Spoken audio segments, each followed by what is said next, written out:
What if Naruto entered the world not as a human, but as a devil prince? A forgotten clan, a rising prophecy, and a rival, Vali, the White Dragon Empress, ready to rewrite destiny alongside him. This is the what if where legends are born. It was many years after the Great War of the biblical faction where we found a woman on her deathbed. This woman was once of incredible power and beauty with long shiny crimson hair that reached her ankles, with a face of regal beauty, with red pouty lips, a cute button nose, captivating violet eyes on a heart-shaped face with E-cup-s and wide hips with a perky rear and mile-long legs that looked absolutely breathtaking on 5 feet 8 inches frame.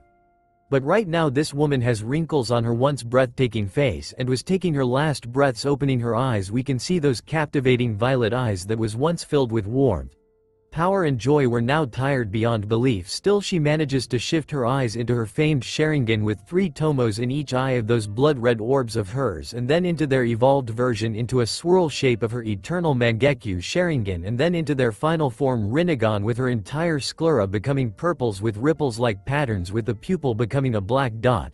These were the eyes of her that gained this woman an incredible amount of power and fame along with her sealing prowess and her adamantium magic chains.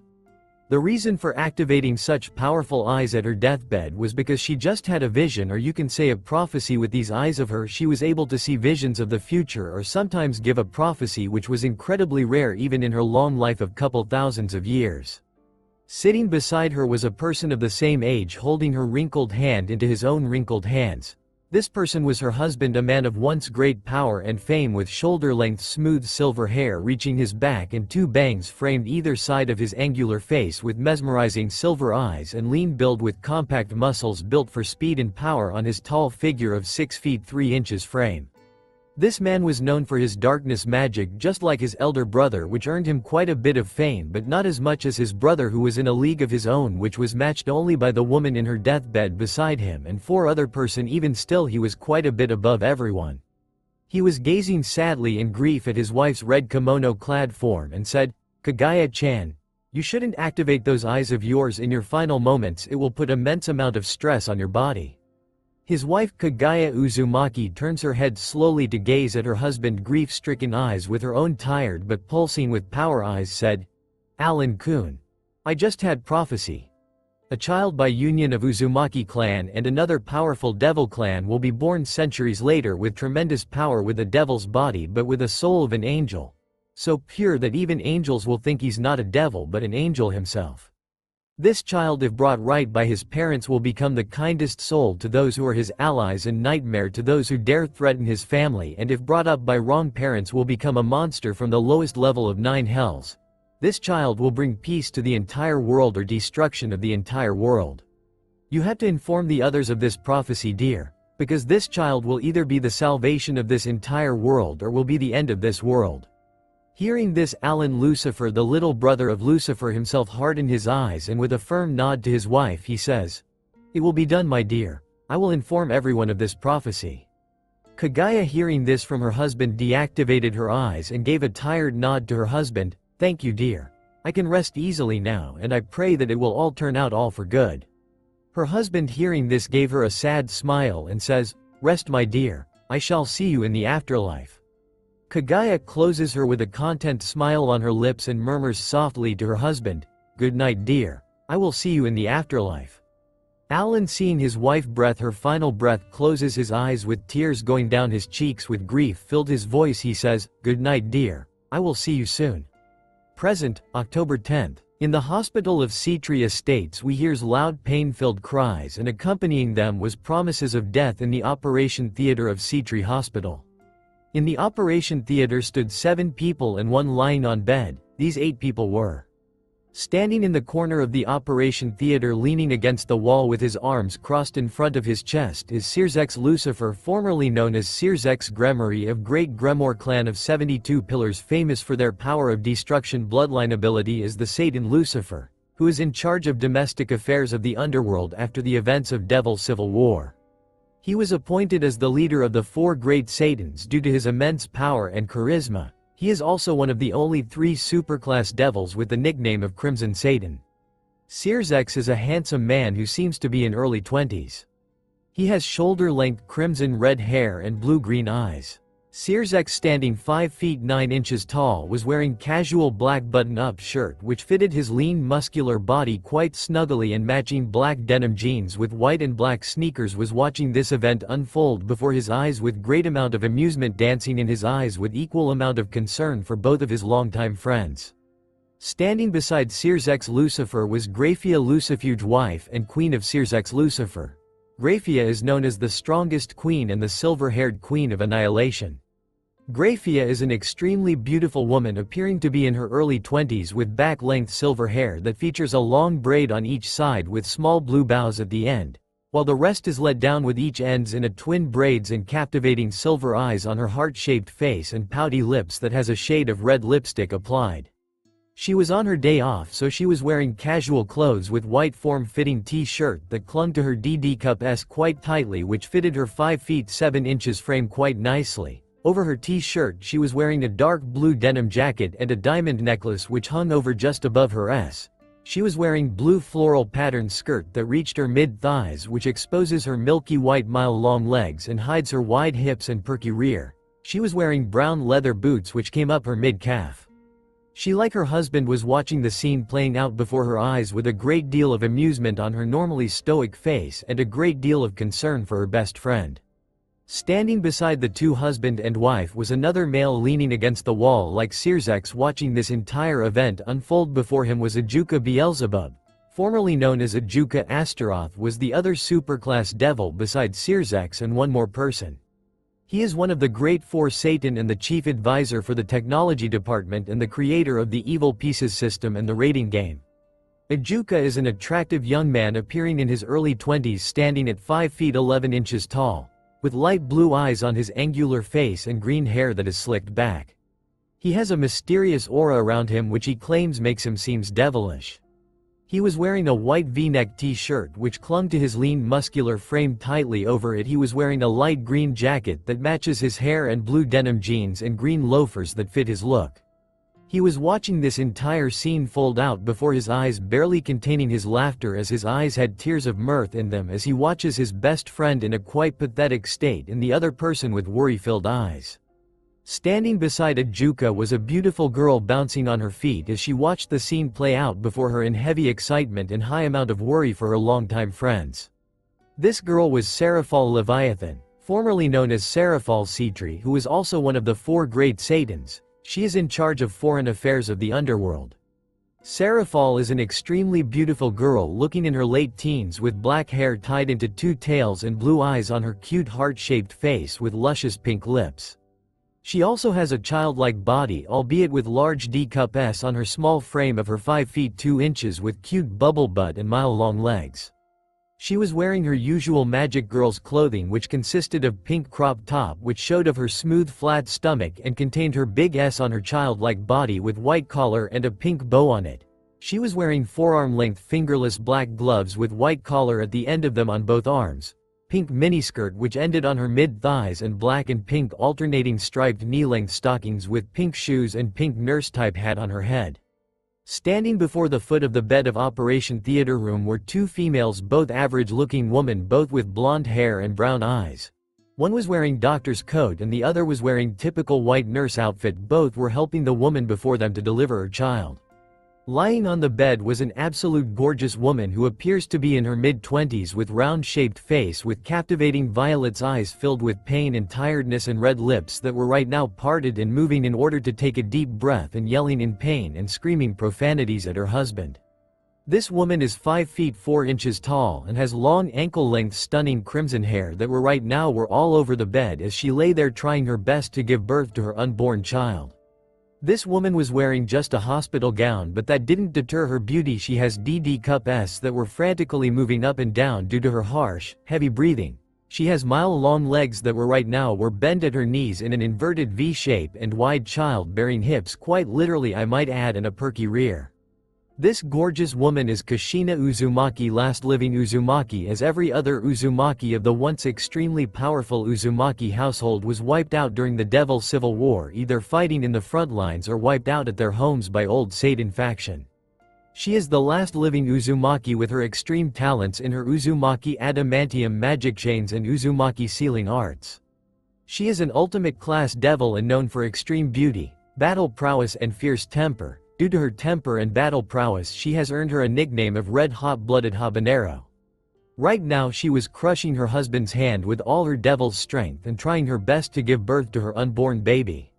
Standing beside his wife holding her hand in his, she was absolutely trying her damnedest best to break with her ridiculously strong grip, was a man standing at 5 feet 9 inches tall. Was a very handsome man who looked to be about in his mid-20s with sun-kissed spiky blonde hair that went down to his neck and jaw-length bangs framing either side of his angular face with narrow deep-sea blue eyes that seemed to pierce into your soul. He was wearing a dark blue full-sleeved button-up shirt that seemed to clung to his lean muscular frame perfectly and dark blue denim jeans and blue sports shoes. This man is Minato Namikaze, also known as the Yellow Flash. Due to his extreme speed because of his bloodline of ridiculous control over lightning, he channels lightning all over his body to increase his reaction in everything in his body by 4 times due to channeling lightning, and with the help of his wife he had developed a time-space sealing matrix. Wherever he places that sealing matrix he instantly teleport to that matrix marker due to his Hiraishin, flying thunder god technique. He is known as the fastest man in the world. Minato is also an ultimate class devil and last of his household, as his was also wiped out during the Devil Civil War, and that is also the same time he earned the title of the Yellow Flash, where he killed 1,000 old Satan faction members within 30 seconds utilizing his Hiraishin and his other original technique Rasengan, which is taking magic shape manipulation and control taking to highest level, and forms a spinning ball of maelstrom in his hand. Now he is screaming like a pathetic bitch and trying to comfort his wife who was in the middle of giving birth to their unborn child. Kushina looked over at her husband with pain, anger and tear-filled eyes and yells, "You did this to me, you asshole. This is all your fault, motherfucker, can't you keep it in your pants, you asshole? You just had to go ahead and knock me up." Minato looks over at his wife with tear-filled eyes and moaned pitifully, Kushi-chan. You have to let go of my hand, it will get broke under your grip. Nurse comes over and tries to comfort the soon-to-be mother. Kushina-sama. Push, the baby's head is visible now, all you had to now is push more. Kushina looks over at nurse and start to scream at her, I am pushing, damn it. Why don't come over here and try to push something the size of a watermelon out of a hole size of a lemon. Huh, bitch, say something. Others standing at the corner of Operation Theater looks like they are trying to hold their laughter but failing miserably. Oh well, they tried.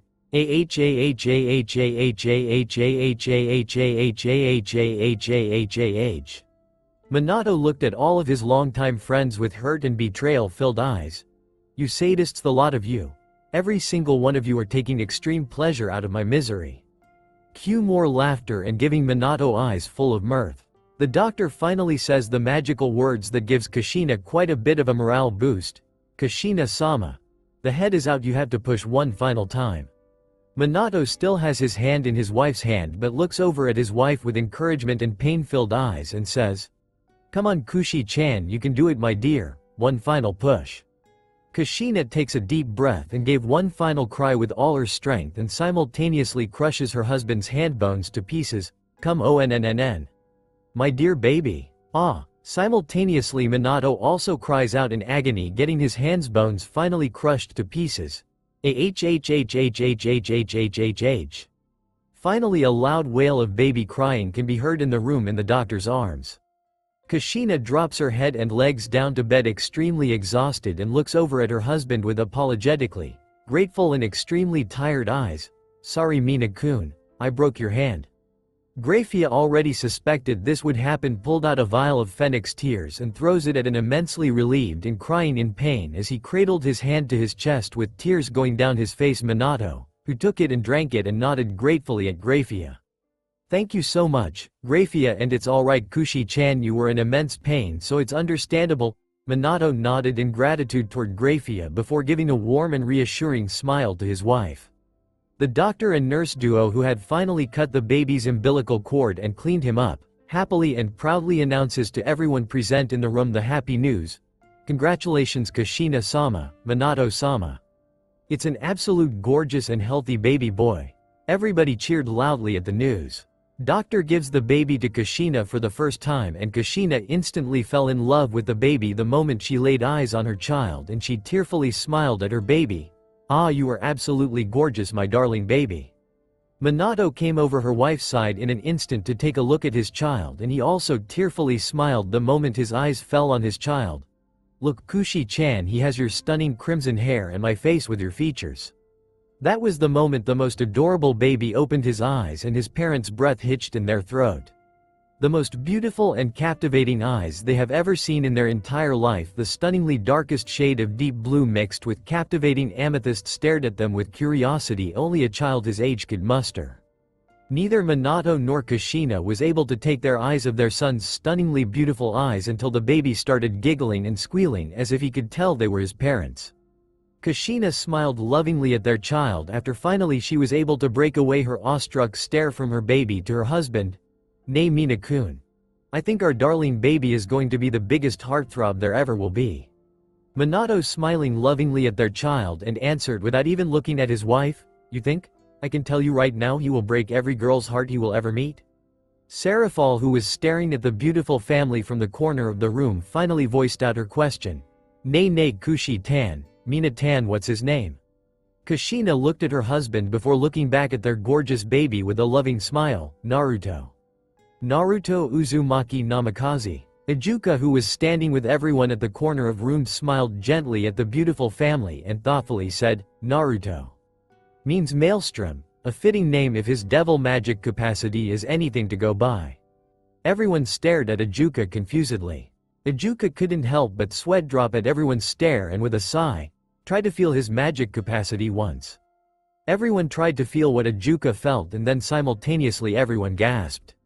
Everyone stared at the baby with awestruck looks. Sirzex was the one who spoke up everyone's thoughts. "Well, damn, this kid's magic capacity is already equal to a mid-class devil." Ijuka was the one who said something that shocked everyone there. "Well, this kid have potential to surpass his super devils if he is given proper training. He can be the strongest devil ever in our devil's history." Everybody gaped at the statement before the baby's squeals and giggles broke everyone out of their stupor. Kushina shakes her head at those thoughts before looking at everybody with a gentle smile and says, "Come take a look at our Naru-chan." Everybody immediately rushed over to Kushina's side, who held out her hand to show her baby to everyone and looked at baby, and instantly everybody was captivated by baby's stunningly beautiful eyes.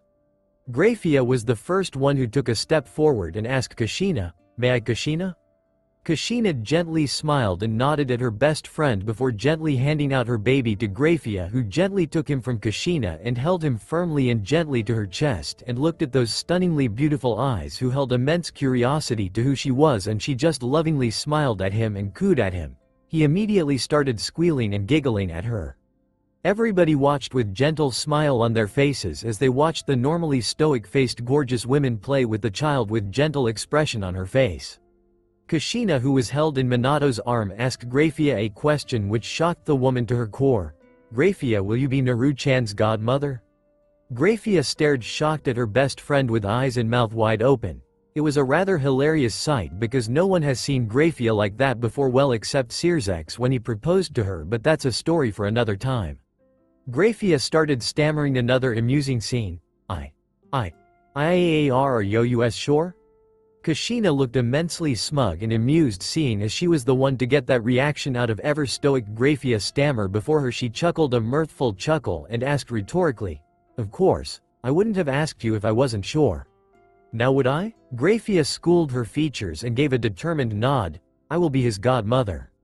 Kushina just smiles warmly at Graphia, which is returned by said woman. Minato looked at Ijuka, his best friend, and asked, "What about you, Ijuka? Will you be his godfather?" Ijuka looked at Minato surprised for a moment before quickly schooling his features and gave a determined nod. "Of course, you can count on me." Minato just nodded with a grateful and gentle smile towards his best friend. Sirzex and Sarafal both comically asked simultaneously, "What about us?" Everyone there looked at them with deadpanned expressions and simultaneously said in dry voice, "You two are too childish for this kind of responsibility." Both of them fell on their knees and raincloud hovered above their heads and they started crying anime tears. "Wah, they are not letting us teach Naruto-tan how to have fun. They both simultaneously pitifully wailed on the ground. Everyone deadpanned at them with sweat rolling down at the back of their necks. And our absolutely adorable baby started giggling and squealing while pointing at them. And just like that, everybody stopped what they were doing, started laughing along the baby merrily. And this was the day a legend was born who will change everything. Will it be good, or will it be for even better? We will see. But it will surely be good. Light of the sun could be seen peeking through the curtains, and it directly lands on the face of a figure which could be seen sprawled at a king-size bed with crimson sheets draped over his body, who is starting to squirm awake due to disturbance of light at his face. He starts to slowly awake. He sat up slowly, stretched and yawned. Without opening his eyes, he sleepily climbs of the bed and put his bare feet on warm carpet under his feet and slowly stands up and start walking with his eyes closed to his bathroom. Once in, he slowly goes over to wash basin and twist the handle on top of the tap, and perfect warm water starts flowing out of the tap. He cups his hands and let water collect in them, and then washes his face with water and looks up and finally sees himself in the reflection of the mirror. At the age of 8, standing at 4 feet 4 inches, a little above average for his age. The first thing he notices is his stunning crimson hair, like his loving mother, but spiky like his adoring father, and the same style as his father because they look cool, and it also suits him like his father. Spiky crimson hair falling till his back of the neck and 2 jaw-length bangs framing either side of his angular face. After all his training, he lost all his baby fat rather quickly. Soft but thin pink-colored lips, a combination of his mother and father. Cute nose, definitely from his mother, and narrowed shaped eyes from his father, and the most captivating thing in his entire face is definitely his stunningly beautiful eyes, deepest shade of blue mixed with captivating amethyst mixture, and probably a better color from both his mother and father. He takes his white t-shirt off his revealing toned body from hours of training, but not much muscles because of his age. He starts his basic morning needs and finishes them in 20 minutes and get out of the bathroom and wears a new set of clothes, a simple white silk shirt with his favorite orange color vertical stripes and simple black pants. He slowly and gracefully walked out of his room and starts to head for his house's huge kitchen where his loving mother would be. During his walk, no one was in his house to greet him except few cleaning robots that got in his way. Now you may ask, every big mansion needs maids and butlers, but after Naruto got of age 5, he started inventing things with his favorite godfather Ajuka Beelzebub, and let's just say he wasn't called a once-in-a-millennia prodigy for nothing. Every single maids and butlers lost their job after single month of him getting into inventing things. He created waste-sensing robots who will clean everything by themselves without any outside interference. He also created other things, but that is for another time. As he made his way into the kitchen, he hears humming sounds of his mother and made his way towards that sounds and found his mother happily humming while cooking food for him and his father. He slowly walked until he was 5 steps behind her and stops. His mother, Kushina Uzumaki, who hadn't changed and aged a single day since his birth, was wearing a normal silk kimono with apron over it. Turns her head to greet him with a warm and loving smile. "Good morning, my dear Naru-chan. Sleep well?" Naruto looks at his mother with a gentle and warm smile and replies in his smooth voice that is starting to get deep, "Yes. Ka-chan, I slept well. After reviewing your lessons on seals and high-class devils' responsibilities, I got very tired and slept like a log." Kushina looks at her son with extreme pride and warmth-filled eyes and replied, "Good job, my little darling. Your high-class devil ceremony is next month, so be prepared, alright, and we will start working on time, space seals like you asked a little while ago, now that you are at a sufficient level to start them." Naruto's eyes lit up with joy and hug his mother across her waist and start screaming in childish joy, showing he can be a kid his age sometimes. "Thank you. Thank you. Thank you, Ka-chan, you are the best mother in the world." Kushina just giggled at her son's childish attitude that comes out very little and hugs him back. "You're welcome, my dear baby. Now go and sit with your 2-chan while I prepare breakfast, and before you say anything, no. I will not allow you to cook breakfast today, as you have been cooking for the past 2 days non-stop." Naruto pouted a little at this but nods his head and turns around after freeing his mother from his hug and starts walking away towards the dining table in their awfully big mansion. Kushina watched her son walk away with grace. People double his age couldn't manage and smiled immensely proudly at his small back and thought, to think he's already 8 and becoming a high-class devil next month. Now becoming high-class devil is not a big thing for children of 72 pillar families, which sadly had 34 pillars left after the Great War and Devil Civil War. Getting back on topic, they all become high-class devil at the age of 13, but Naruto is going to become the youngest high-class devil in history, breaking Ijuka, Searsex and one other person's record by 2 full years. That is what is the most incredible thing Naruto had done by breaking that record. Most people have started to look at him as the next superclass devil in making, and they are not exactly wrong on that feat also. He is called a once-in-a-millennia prodigy. He started walking at mere 5 months of age. He started talking at 9 months of age. First word, obviously it was Ka-chan and Minato sulking in the corner with Kushina glowing with can fluently talk at the age of 2.5, showed incredible talents in fields of magic. He could use his father's lightning as easy as breathing, is a prodigy in Uzumaki sealing. That's why what most other would start learning at the of 50 to 60, he was learning it now. She herself started learning time-space and other advanced branch at 20 years of human age, being extremely talented in it herself. Brilliant in battle tactics and have recorded IQ the same as Ijuka did when he was 2 years older than him. And last but not the least, his ultimate class Devil's Reserve at the mere age of 8. No one had matched his reserves at the mere age of 8. After all this, he has the right to be the most arrogant kid in the block, but he is the kindest and gentlest soul around everyone. Always help others and don't ask anything in return except for their smile. That's the kind of gentle child he is. But hurt someone precious to him and he is the most vicious person you will ever come across. No mercy in beating down anyone who harms his precious ones.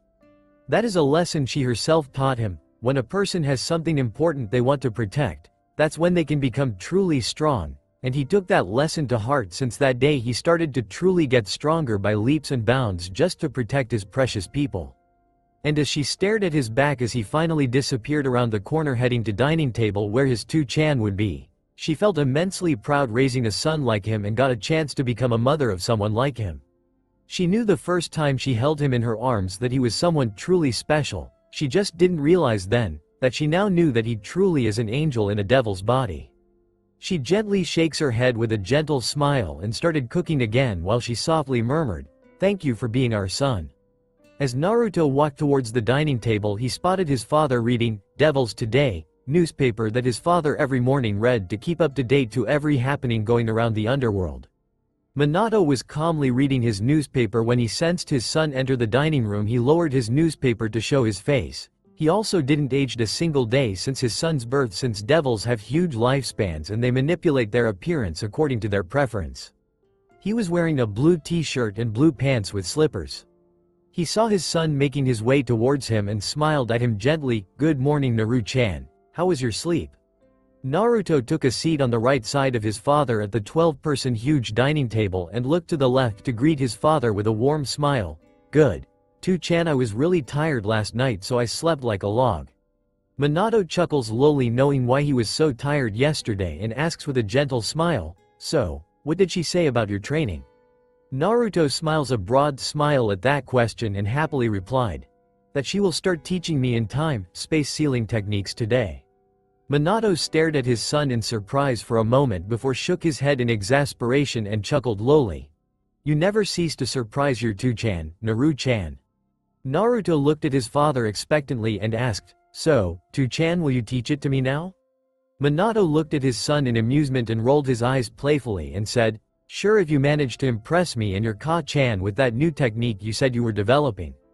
Naruto looked at his father in excitement and bobbed his head up and down happily. "Sure 2chan, after breakfast I will show you and Ka-chan my extremely cool technique."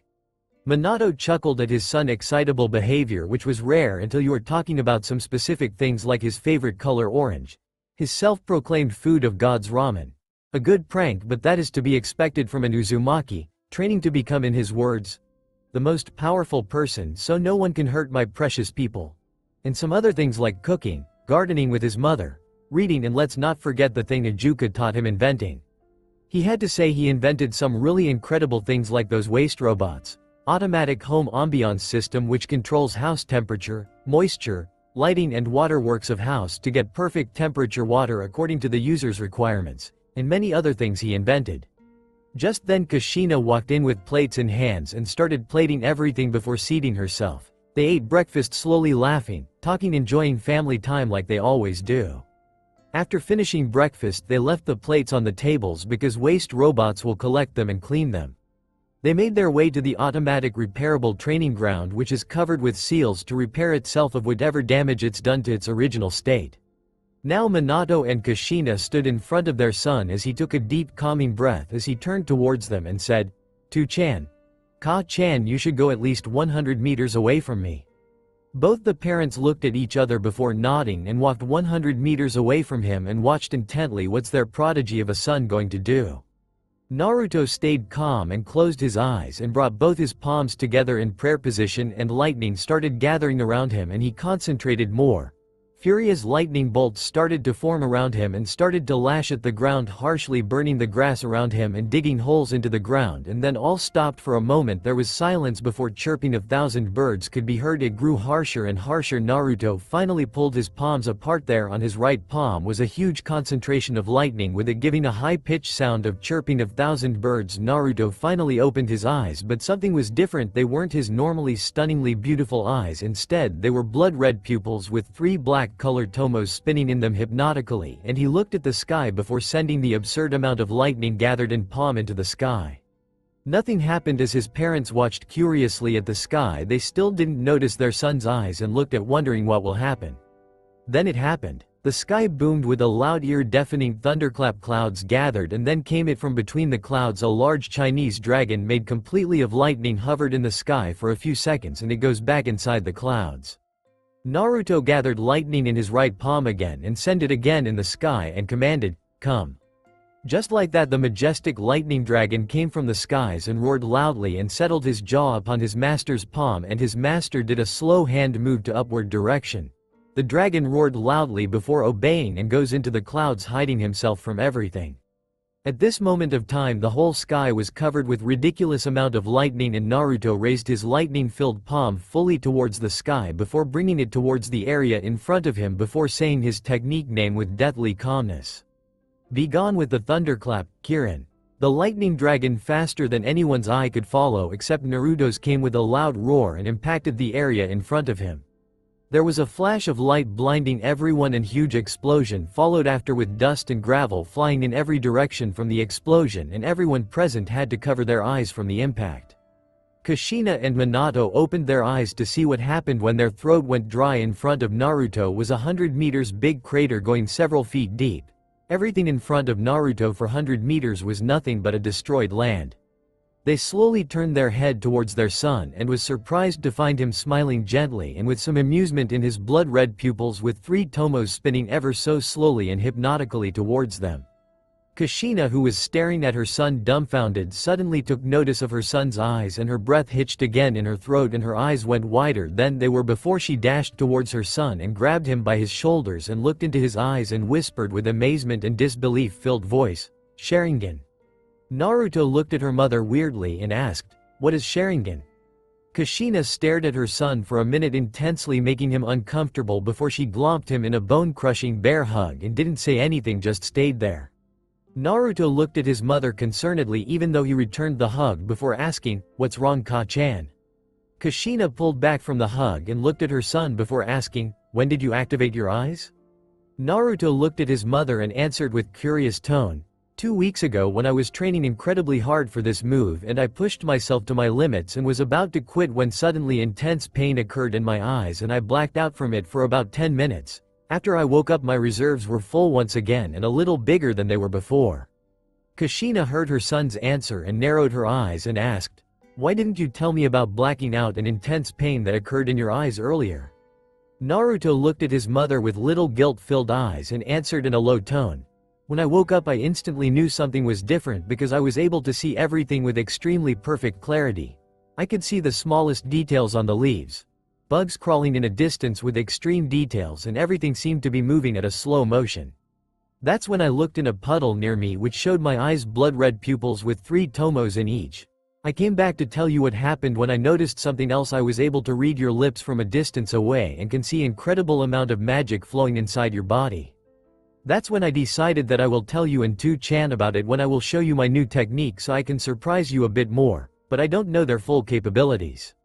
Kushina heard her son's answer and took notice of little guilt in his tone, knowing he doesn't like hiding things from her, so she gently smiled at her son and ruffled his hair and answered, I was worried about the pain and blacking out, nothing else, my dear. But I know about Sharingan since it's our clan long-lost bloodline. No one else other than the first Uzumaki, Kagaya Uzumaki, was able to unlock these eyes, so no one else other than the Uzumaki clan head at the time and the most higher-ups in the underworld know about these eyes of yours. But every clan head of Uzumaki gets a scroll passed from generations to generations so that if someone is able to unlock the Sharingan it will be given to the person, and now after so many centuries finally someone is able to unlock our most or perhaps the most powerful bloodline there is in existence. So, I am just surprised, Naruto-chan, not mad or anything at you. Naruto hearing this smiles at his mother and asks curiously, so, my eyes are the most powerful bloodline? Kushina smiles broadened at hearing this and replied with pride-filled tone, yes, Naruto-chan, the strongest there is. Minato, who was watching this curiously from behind his wife and son, shakes his head in exasperation, rolled his eyes and thought, now he has the most powerful bloodline in existence. I think it's high time I should stop getting surprised by our son, and at the rate he is going, I will not be surprised if he manages to get a Dragon King for his peerage. Minato snorted at his own thoughts. A Dragon King for a peerage? It isn't like it's going to happen, right? Right? Somewhere in the familiar forest a beautiful blue-haired girl appearing in her early teens sneezed violently and starts muttering curses about a damned red dragon emperor and how she will kill him in many different ways, and goes back to her brooding. Somewhere in Japan a 6-year-old average-looking boy starting shivering violently. Back to our favorite mother and son duo. Naruto hearing this smiled excitedly at his mother and asked, so, what can these eyes do? Kushina smiles at her son's attitude and started to get excited herself and replied, I don't really know in depth to explain it to you, Naruto-chan. So let's go and find that about in the scroll, Ibane. Minato and Naruto deadpanned at Kushina and simultaneously said, Kushi-chan, Ka-chan, you just used your verbal tick again. Kushina blushed in embarrassment and laughed sheepishly while rubbing her neck. He, I am trying to get it under control, Ibane. Both son and father shook their head in amusement. Kushina then looked at her son and said, let's go inside our house, then we will see about Sharingan, okay Naruto-chan? Naruto instantly replied with a smile, yes Ka-chan. Kushina takes her son's hand in her hand and started walking away toward their home to find more about the Sharingan. Minato took a look back at the destroyed area which was starting to get repaired by the seals and shook his head, started walking back to their house and thought, in their excitement about the Sharingan they totally forgot about his devastating lightning move. Oh well, we will talk about it after learning about the Sharingan. The family of 3 settled in their huge living room upon a ridiculously expensive crimson color sofa, and Kushina brought a scroll from her room which has an Uzumaki clan crest in the middle of it, a circle representing a whirlpool within it. She pours some blood of hers on the clan crest and it glowed for a moment before a click sound is heard and she unfolds the scroll. Everyone gained blank and disbelieving looks when the scroll was totally empty. Minato voiced out the obvious with a dry voice, it's blank. Kushina turned towards her husband and replied with a tone thick with so much sarcasm it shouldn't even be called that. And just how did you reach that conclusion? Minato immediately averted his eyes and laughed awkwardly for voicing out the obvious. Naruto decided to be the sensible one between his parents and himself and activated his Sharingan to see if it's really blank or it could only be read by the Sharingan, and lo and behold there was text written on the extremely old but well-maintained scroll. Naruto called out to both his parents while looking at the scroll, Ka-chan. To-chan, the scroll can be only read by the wielder of the Sharingan. Both of his parents looked back and forth between their son and the scroll and simultaneously said, well, read it out loud then. He sweat dropped at their simultaneous reply but took the scroll in his hands and started reading the content out loud for both of his parents to hear. Hello my dear descendant. I am Kagaya Uzumaki, hopefully not the last wielder of Sharingan. But well, if you are reading this, you are also a wielder of the Sharingan. First of all, I would like to give some advice to you that you should never forget. The Sharingan is just a tool for you to use in your arsenal. Don't get overly dependent on it. Keep improving your other skills that you were learning or will learn in the future, and most importantly keep improving your body so that you will be able to adjust to the massive boost of power Sharingan will grant you. Now Sharingan has 3 stages of power and they are Sharingan, the most basic form of Sharingan that you will currently have, blood red pupils with 3 black tomos on a black inner circle. It is unlocked after reaching 8 years of age or higher, and the only condition it requires to unlock is exhaust all your magical reserve and try to access more, putting immense strain on the body, and it unlocks the basic version of the Sharingan. In this form of Sharingan, it grants its user two broad abilities: the Eye of Insight and the Eye of Hypnotism. Even within these two categories there exist several distinct though similar abilities. Eye of Insight. First ability. The user can see magic, giving it color in order to distinguish it by its composition and source. It can see the magic through some, but not all, obstructions and detect irregularities in a person's magic flow, such as those caused by illusion influence. And it also provides an incredible night vision, though seeing as we are devils it won't make much difference. Second ability. The user is granted incredible clarity of perception, enabling them to read lips or mimic something like pencil movements. In combat, this allows them to see fast-moving objects and offers some amount of predictive capabilities. They can anticipate an opponent's next move based on the slightest muscle tension in their body and act accordingly to dodge or intercept. Although a Sharingan user can see these things, they also need the physical ability to actually act on the visual information. Third ability. The user is able to copy almost any magic they see, memorizing magic, illusions, and hand-to-hand combat with near-perfect accuracy, and it also grants photographic memory. They can then either perform that magic or modify it to suit their needs. Again, Sharingan users need the requisite abilities before they can mimic magic they have seen, and for that reason, they cannot, for example, reproduce bloodline abilities they do not have or magic nature transformations they haven't learned to perform. Eye of Hypnotism. The user can perform what is generically called illusion, Sharingan. While there are various manifestations and purposes of the ability, the better known one is to, through eye contact, suggest thoughts and actions to a target, coercing them to divulge information or act in a particular way, potentially without the target's awareness. In extreme cases, the Sharingan user can take complete control of the target's body, forcing them to do exactly as the controller wishes. This control is visually indicated by the Sharingan's design appearing in the target's eye. Multiple targets can be taken control of in this way, though the more divided the user's attention is, the easier it is for targets to escape this control. 2. Eternal Mangekyo Sharingan. The Eternal Mangekyo Sharingan is an upgrade of the regular Sharingan. It can only be unlocked when the user suffers a pure amount of any of the single emotion, for example, pure joy, pure anger, pure sorrow, pure hate, pure love. The shape of the Mangekyo differs from person to person. Its abilities are: Naruto stops seeing as there is nothing more to read as the rest of the 2/3 portion is blank. Naruto turns towards his parents, deactivating his eyes, and said, the rest of the scroll is blank. Minato, after hearing this, answered logically, maybe it will be visible once you unlock that upgraded version of Sharingan. Kushina nods her head and agreed to her husband.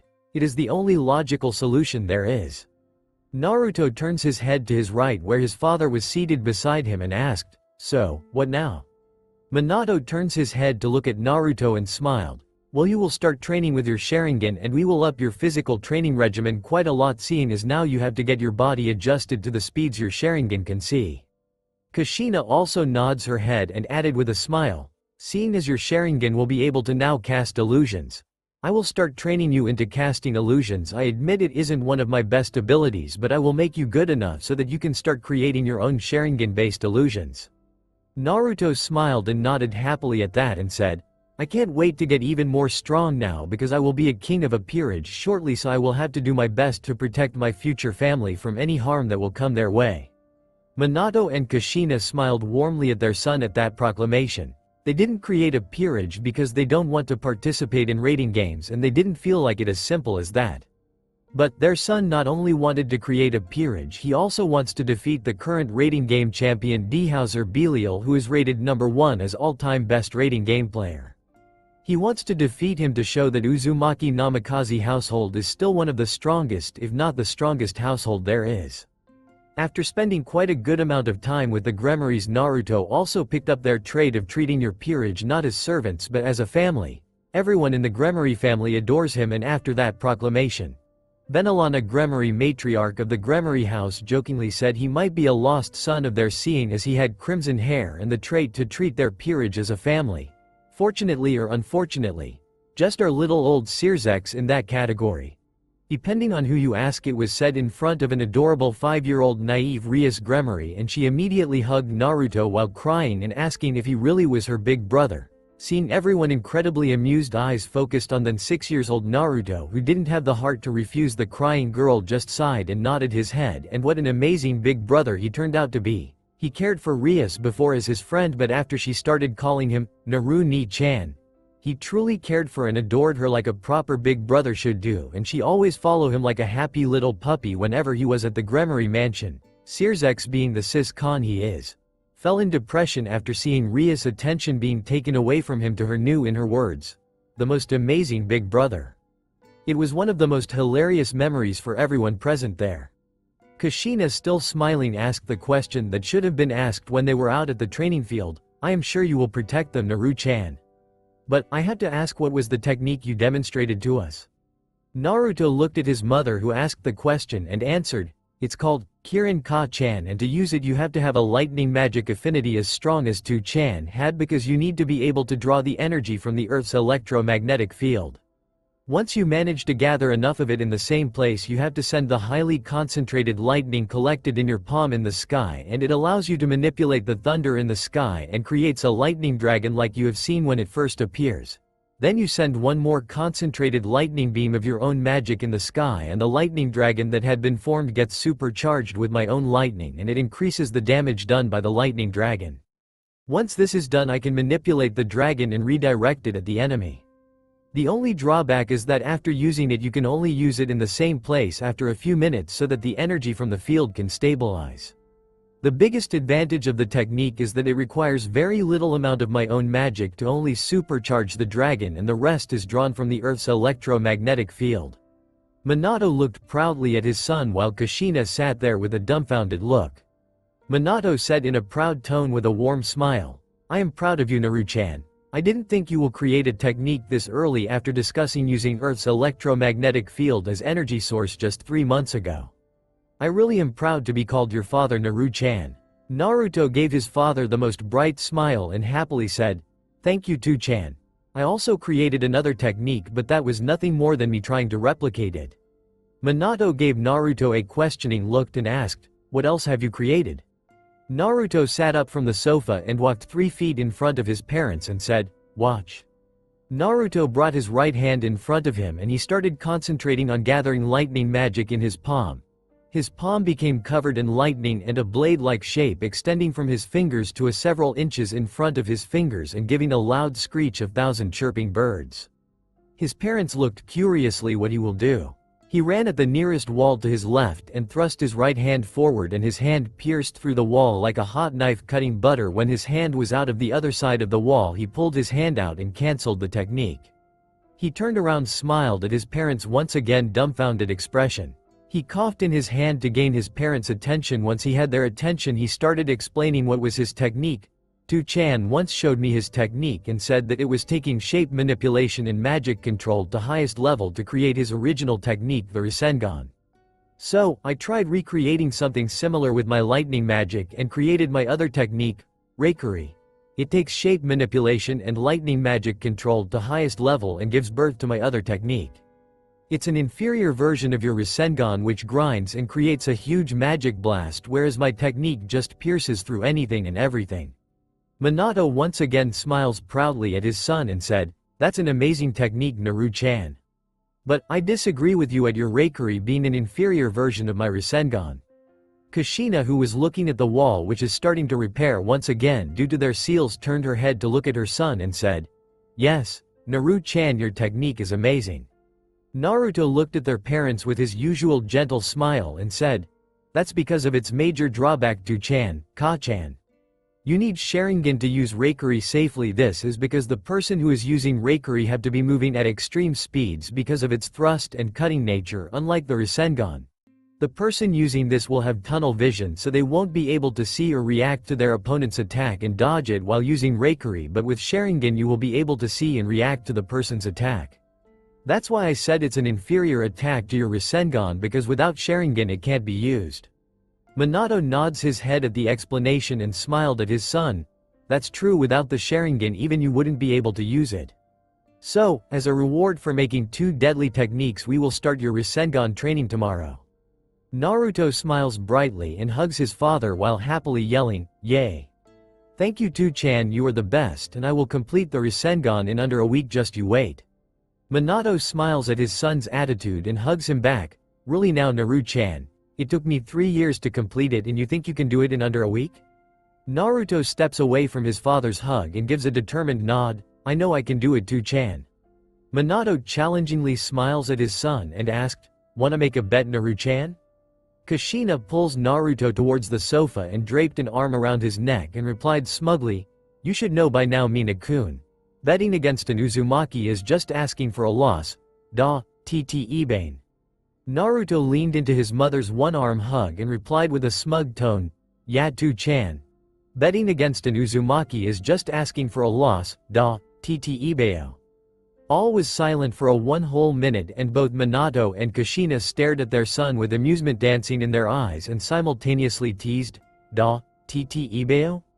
How cute, Naru-chan." Naruto's eyes widened in horror and blushed a deep red and buried his face in his mother's side and yelled with muffled voice, "Shut up.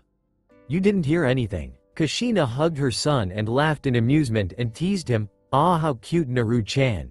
You had a verbal tick and hid it from your dear Ka-chan. I am hurt, you know that you will hide such a thing from especially me." Naruto, who has his face buried in his mother's side, yelled in embarrassment, "Shut up. Shut up. Shut up." Minato just laughed at his son and shook his head, asked his son, "We will start your training in Rasengan tomorrow and up your entire training regime.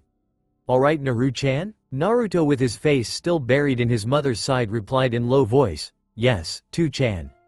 Kushina, who was chuckling lowly, just hugged her son tighter and kissed his head and said, "Alright, let's go and create lunch, Naru-chan. We will talk about everything else after that." "Alright?" Naruto just nodded his head and separated from his mother's hug and said, "Okay, Ka-chan." Kushina stood up from the sofa and grabbed Naruto's hand in her hand with a loving smile and started walking towards the kitchen with her son to prepare lunch.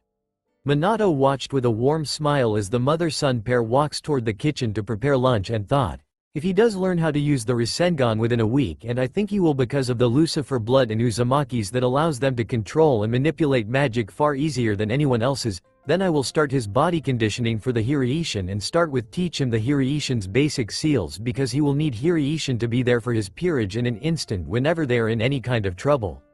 With that thought, Minato stood up from the sofa and started walking towards the dining table, knowing his wife and son together will cook something amazing. 1 month later, Naruto along with his mother and father was walking towards the ceremonial hall located in the capital of Underworld, Lilith. The ceremonial hall is the place where every devil is congratulated at their promotion of their devil rank. As it came into view, like every devil estate, it was also ridiculously huge and expensive looking building. As they were walking towards the hall's big entrance door, Naruto looked towards his right where his father was walking. He was wearing his ceremonial clothing, which consisted of expensive formal blue button-up shirt and blue pants and formal shoes. Finishing his attire was the ankle-length high-collar white trench coat with red flames licking at the bottom, and at the end of his half-sleeves it was opened at the front, held together by a blue silk rope. At the back of his trench coat were written vertically in Devil's language were the words, "Yellow Flash." Looking towards his left was his mother, who was wearing her expensive-looking red gown which went down to her ankles and expensive-looking high heels. She had her ankle-length stunning crimson hair flowing freely behind her and a small expensive-looking purse in her left hand. As they were almost near the gates, Naruto looked down at his own clothing. He was wearing an expensive-looking crimson button-up shirt and black pants with formal shoes, and like his father, he was wearing ankle-length high-collar white trench coat with black flames licking at the bottom, and at the end of his half-sleeves it was opened at the front, held together by an orange silk rope. At the back of his trench coat were his Uzumaki Namikaze merged household crest, which was a crimson whirlpool with big blue lighting bolt going right through the middle of it.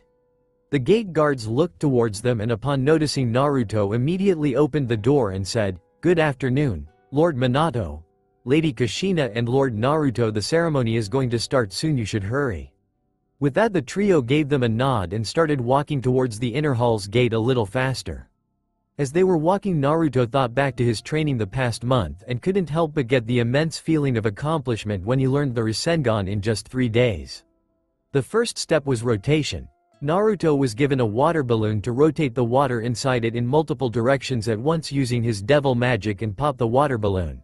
Naruto, seeing how his father magic was working during the water balloon popping process with his Sharingan, was able to do it on his first try. The look on his father's face was priceless, and his mother, who was watching his training sitting under the shade of a tree nearby, burst out laughing at his father's priceless expression. After his father schooled his features, he started explaining the second step, which was power. Naruto was given a rubber ball and told to do the same, pop it. The only way to do that was to increase the volume and density of the magic inside. The rubber ball has no water and was much harder than a balloon. This develops the technique power. Naruto, again seeing how his father's magic was working inside the rubber ball with his Sharingan, was able to do it on his first try, and again his father's face was even more priceless than before, and his mother again burst out laughing, even holding her sides this time. Again, after his father schooled his features but took a lot of time than before and started explaining the third and final step, compression. Naruto was given a normal balloon and told to do the first two steps without popping the balloon. This taught him how to compress the power and rotation of the technique into a contained stable ball. Compressing the magic makes it spin even faster and becomes even more dense. The balloon helps to visualize the shape. Naruto, watching how his father's magic worked inside the balloon with his Sharingan, tried to do it, but the balloon burst in his right hand, and his father looked immensely relieved seeing this, and his mother burst out laughing again at his father's relieved look. His father told him to continue to keep trying because this step will take time, much more time than those other steps. And keep trying he did. After hundreds of burst balloons and severe magic burns on his right hand, he was able to do it successfully on his third day of trying. The look of immense pride of his father and mother was something to witness when he showed them his completed Rasengan, and all the severe magic burns he suffered were definitely worth it.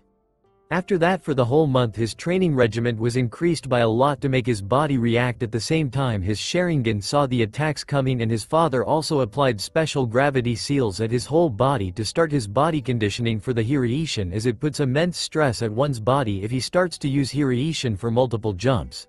The seals have to stay activated for every activity except sleeping, and he was allowed to turn them off by simply channeling magic in the switch seal located on his left upper bicep in the design of lightning bolt on every Sunday. Apart from that, his father also made him work to create Rasengan in his hand in an instant and how to increase Rasengan's size, and his mother taught him more about time, space seals, and completed his lessons of every responsibility required of a high-class devil. As he was about to open the ceremony hall's gates, two hands were put on either sides of his shoulders, stopping him in his place. Curiously, he turned around and was greeted to his parents' face, who both were on their knees side by side so they can be eye level with him, and both had smiles filled with warmth, love and pride shining in their eyes. Kushina was the first one to say something to her son, Naru-chan. We are incredibly proud of you for becoming the youngest high-class devil in history, and just want to say, no matter which path you will take after becoming high-class devil, we both will always fully support you in your decisions. Minato picked it up for his wife and continued, Naru-chan, after becoming a high-class devil you will have lots of responsibilities, as your mother has taught you about them, but learning them theoretically and doing them practically is very different. So if you have any doubts, no matter how big or small, we will always be there for you and listen to your any problems, because that's our duty as your parents. Kushina continued after his husband, now go Naru-chan, start your new adventure and make a name for yourself and make us more proud than we already are. Become the best and the most powerful devil there was, there is and there ever will be, and I know you can do it because you are my son, Ibane. Minato teased his wife at that comment and continued, Oi. He is my son too, Kushi-chan. But enough of that. What your motormouth mother is saying, Naru-chan, is that we will always love you and be proud of you no matter what you do. Naruto, hearing all this, got misty-eyed and hugged his parents across their necks tightly and said, I love both of you so much, Ka-chan. Tu-chan, you both are the best parents in the entire world. And I will become the best and most powerful devil there ever was, there is and there ever will be, and that's a promise of a lifetime, Ibao. Because when an Uzumaki makes a promise, the three of them simultaneously finished laughing happily. They never go back on their promise, believe it.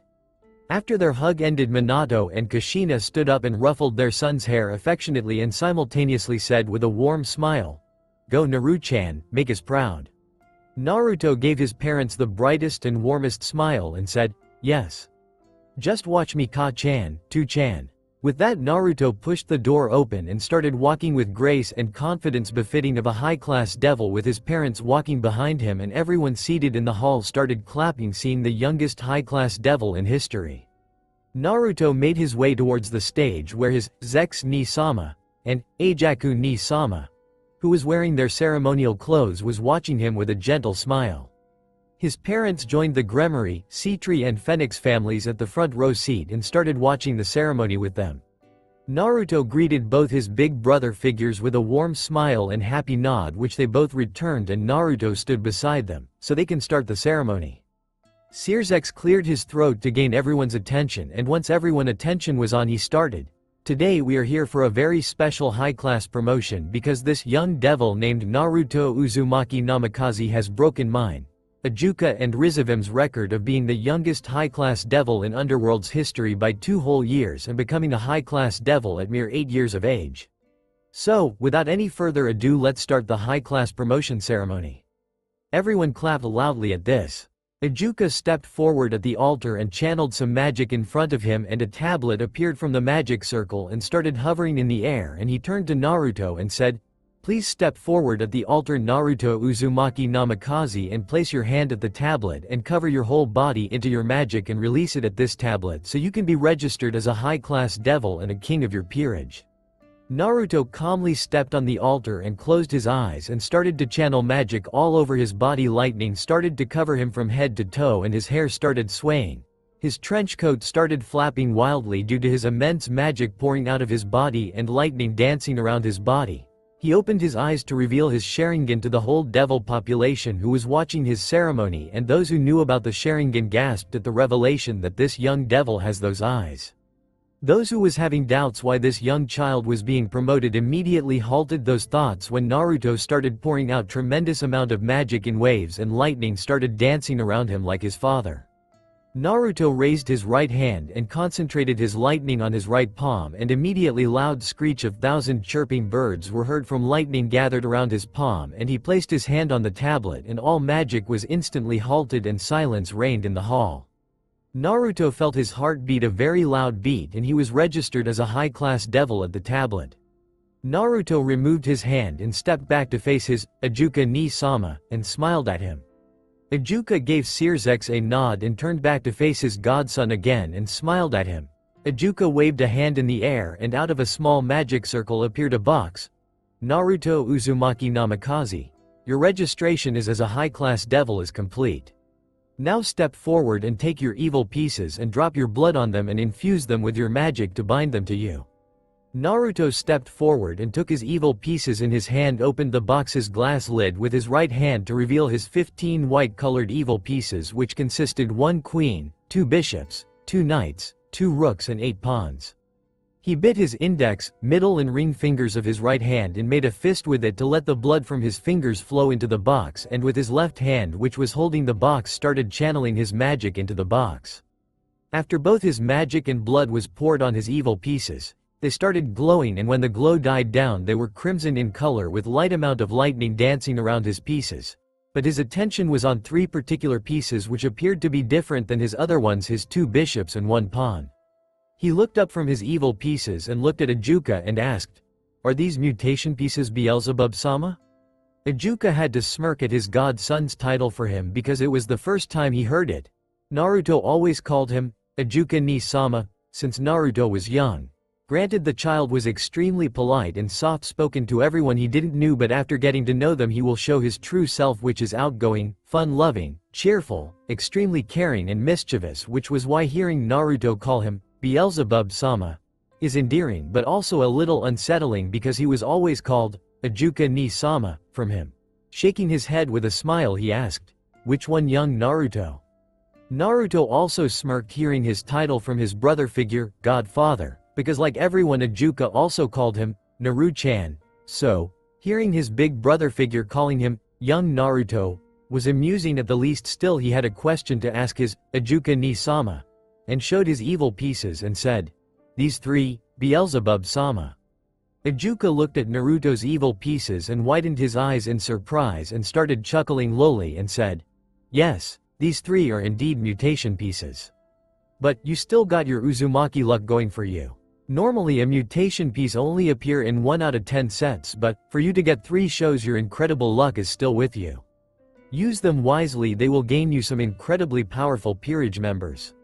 Alright? Naruto smiled warmly at Ajuka's comment about his luck and his advice. He gave him a nod and in a low voice said, "Of course, Ajuka ni-sama." Ajuka, hearing his title, gave Naruto a gentle smile with a nod and turned to Searsex and said, "Registration for high-class devil and the process for evil pieces are done. Searsex, you may continue with your part." Searsex, who was watching the entire process of his little brother in all but blood getting registered and gaining his evil pieces, with a gentle smile turned to Ajuka after hearing that process was done, gave him a nod and turned to face his Naruto Uzumaki Namikaze. "I, the ruler of the underworld, proudly announce you as a new high-class devil. May you make the devil's race proud with your actions in the future."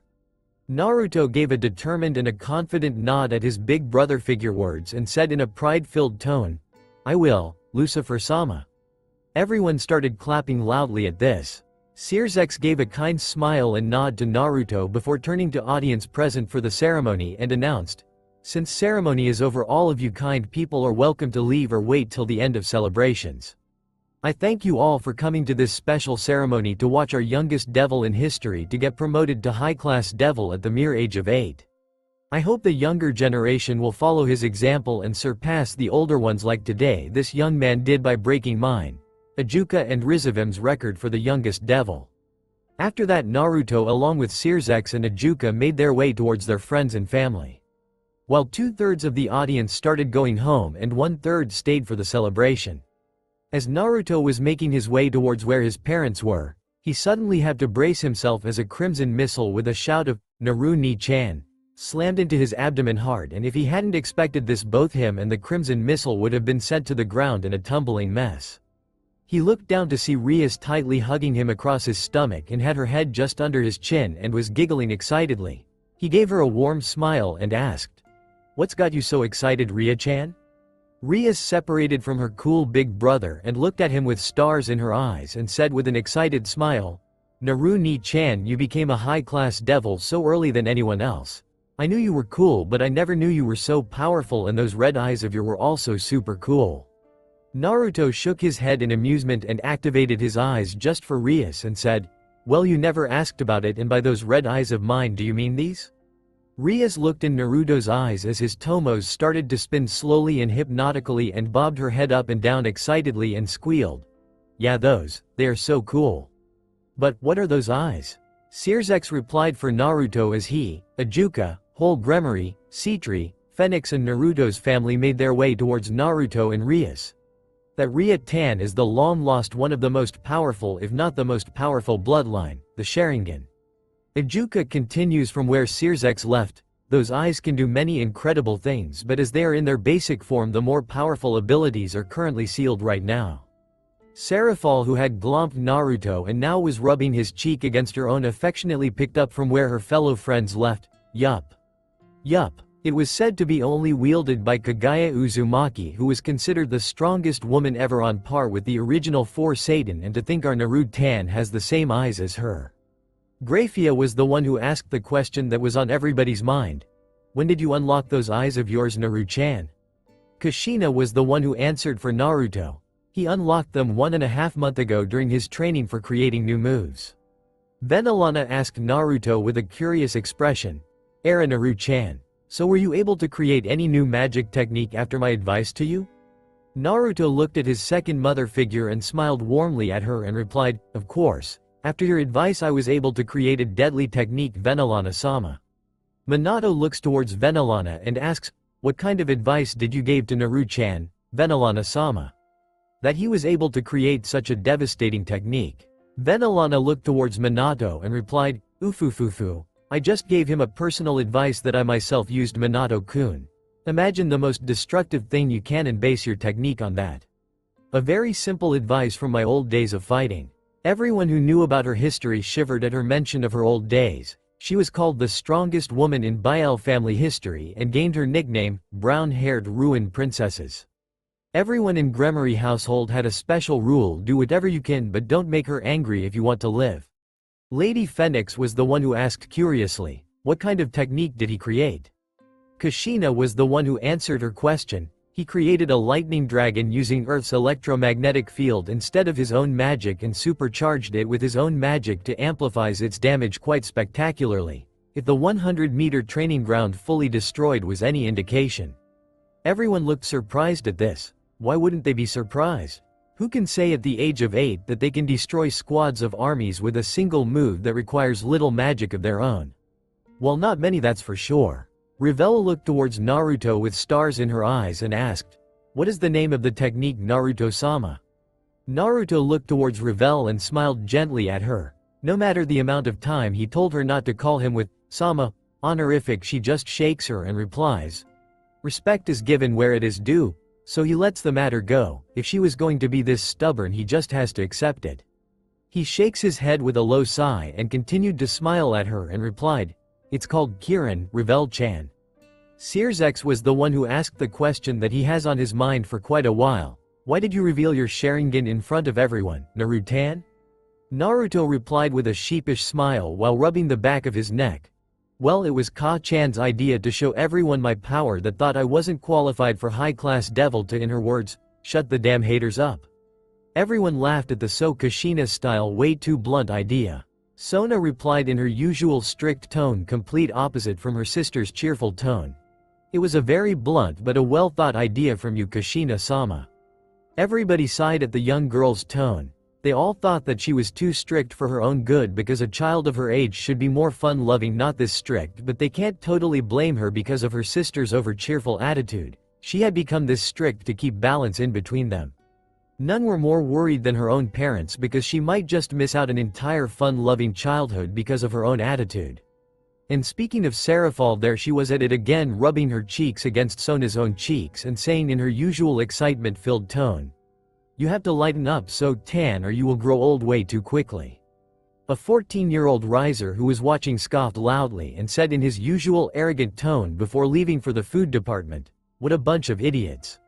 Everybody frowned at the young boy's usual attitude. No one this young should be this rude and arrogant, and Lady Phoenix watched her young second son leaving with a deep frown on her beautiful face and sad eyes. Ruvel, seeing his mother's expression, quickly flashed her a reassuring smile and said before leaving, "Don't worry, Okawa-sama. I will make sure he doesn't get in any trouble." Layla Phoenix sent her oldest son a warm smile and said in a grateful tone, "Thank you, dear Ruvel, and make sure he doesn't get in any kind of trouble." With a nod he goes after his brother. Layla watched her son leave with sad eyes, and 2 hands were placed on either side of her shoulder. She turned to see Lord Gremory and Lord Citri were giving her an understanding nod. Zeoticus Gremory was the first one to speak with an understanding tone. "He will come around, Layla, just keep patience." Lord Citri was the next one to speak. "Yes. Layla, he will come around, just be patient with him and try to pamper him less." Layla gave both of them a grateful nods and said in a low voice, "I just hope it won't be too late for him." Lord Phoenix gave his wife an one-arm hug to comfort her and said in a soothing tone, "He will definitely come around, Layla-chan. I just hope it will be watching his brother and maturing and not losing at someone's hand." Lady Citri, who was watching this with sad eyes, decided to shift the topic to a more happy one and said with a smile, "Enough with this sad atmosphere. We all are here to celebrate Naru-chan's high-class devil promotion. We all can talk about all this sad stuff at a later time. So, let's just congratulate him and enjoy the celebration together." Everybody nodded their head with a grateful smile on their faces towards Lady Citri, none more so than Layla herself, and started celebrating Naruto's high-class devil promotion. Not long after, there was laughter heard from the whole group, who was now enjoying the party. It is only the start of the epic journey that is to come. A recently turned 9-year-old girl on June 6th, with shining silver hair that reached her lower back with 2 short bangs framing her face on either side.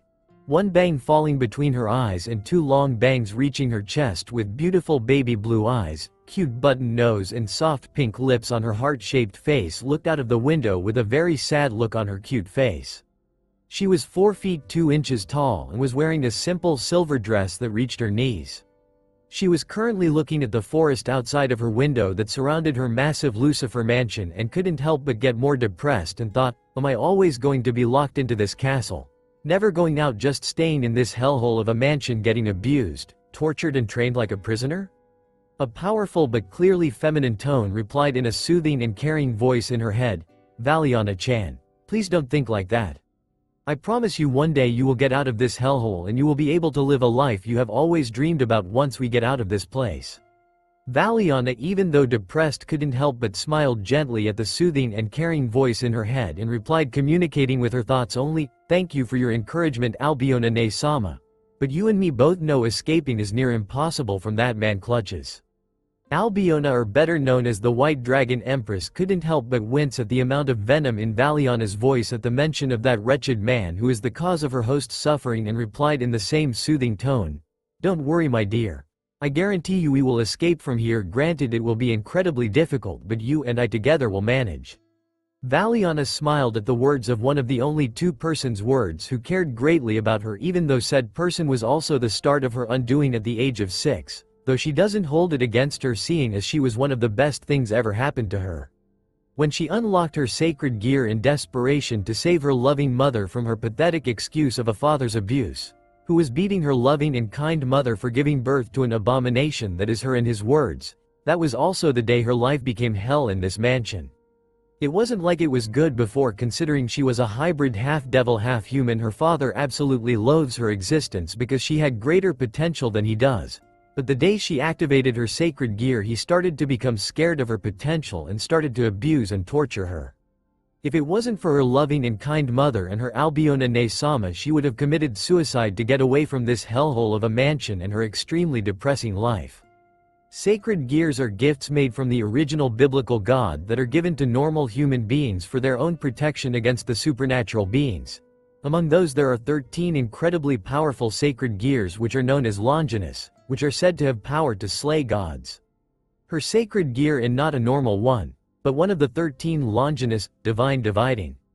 Divine Dividing takes the form of a pair of white dragon wings on her back, with 8 blue energy feathers. The Divine Dividing has the ability to divide the power of its opponents by half after coming into physical contact with them every 10 seconds. The halved powers are then added to her own powers. If the added power exceeds the amount that the wielder can safely contain, the excess energy is then expelled out through the wings, which allows the user to always be at their highest potential. As a pair of wings, it also enables the user flight that can reach up to light speed. The day she activated her sacred gear was also the day her bastard of a grandfather has come to visit her pathetic excuse of a father. Her grandfather, Rizavam Levon Lucifer, is one of the 3 superclass devil and is a very vicious and brutal person. He has the appearance of a middle-aged man in his 40s with dark silver hair and hazel eyes, with a beard on his angular face, standing tall at 5 feet 8 inches.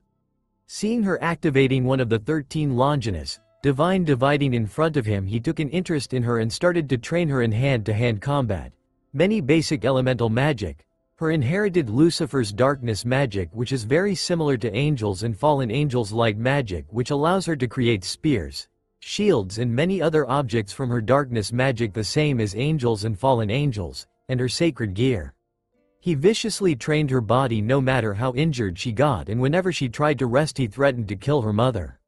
He stated she was going to become his perfect tool for destruction, and if she refused, he will kill her mother first in front of her slowly, and then he will kill her slowly. After that she started to push her body to limit just to keep her kind and loving human mother safe, who took great care of her after every training and made food for her, which is usually pasta and ramen, and teaches to be a good, kind and gentle person that her mother says she knew she was, and always reads her bedtime stories and sing lullabies, so she can sleep peacefully after doing so much every day. Her mother and her Albiona-sama was the only reason she kept pushing her harder and harder to keep them safe. Valiana replied and teased her, "Ne-sama, yes, Albiona-sama, together we will manage. Though, what happened to that prideful dragoness that wanted nothing to do with me?" Albiona, who heard her host's teasing tone, huffed and replied, "HMPH, that prideful dragoness is still there. But, after seeing you treat me like a person who none of my previous hosts had done, who all wanted nothing to do with me and just used me as a tool for power, and seeing as you are the first ever female host of mine and who started treated me as an older sister, I started treating you with care and warmth that an older sister should show to her adorable little sister like yourself. So, I thank you again my dear Valiana-chan to treat me like a person much less a sister rather than a tool to be used for power. Valiana smiled warmly and replied with a warm tone, "You're welcome Albiona-ne-sama. I can never see you as a tool as you are other than my mother, the only person who cares about me so much. So, thank you too Albiona-ne-sama." Albiona smiled warmly in the sacred gear and replied in a warm and teasing tone, "You're also welcome Valiana-chan. But, how many times I have to say before you will finally start calling me just, Ne-chan, Valiana, you do know I do not like such a respectful title for me from you. Just start calling me, Ne-chan, already Valiana-chan." Valiana blushed in embarrassment and replied in a shy voice, "Ne-chan, there I said it." "Happy?" Albiona hearing Valiana's shy voice squealed and happily replied, "Absolutely dear. You have made me more than happy." Valiana hearing her, Ne-chan, smiled and asked in a hopeful tone, "Ne-chan, do you think I am close to achieving balance breaker?" Albiona hearing Valiana's hopeful tone gave a clear answer in a serious voice, "I will be honest here with you dear. You are at a crossroads of sorts where you have two options. Option 1 is to normally activate your sacred gear and you will lose your chance at achieving balance breaker right now, and who knows when the next opportunity to unlock balance breaker will arrive. Option 2 is to achieve balance breaker since you already have reserves equivalent to a high-class devil in your body and you have trained your body enough to maintain it for 30 minutes or less upon your first activation depending on your magic usage. During that time all you need is a mental catalyst or a trigger of sorts to help you achieve the balance breaker." Valiana, who was listening to all of this, and asked in a hopeful tone, "What kind of mental catalyst is required?" Albiona replied in a calm voice, "An intense spike of your emotions. It can be anything: joy, love, rage, sorrow, hate, fear, as any one of those emotions is enough to trigger your balance breaker, although the most common one which trigger the balance breaker is anger." Valiana replied in a thoughtful voice, "I think whenever I activate the balance breaker will be the perfect opportunity to escape from this hellhole." Albiona replied in a thoughtful tone of her own, "Yes, that will be the perfect time for your escape from here." Valiana smiled a little at that and said, "I just hope everything will turn out okay in the end." Albiona also smiled and started teasing Valiana in order to get her mind off this topic to something else. "It will, believe me. Who knows, maybe a prince will also come to save this damsel in distress like in those favorite stories of yours, that your mother read it to you before your bedtime." Valiana blushed at that and replied in an embarrassed tone, "Prince who saves a princess only happens in stories, they don't happen in real life. No matter how much I wish it could happen in real life."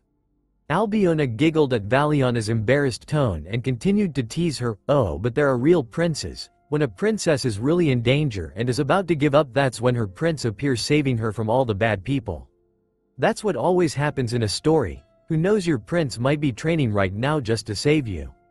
A nearly 9-year-old boy with spiky crimson hair sneezed violently and started his training back again after taking a few moments to recompose himself.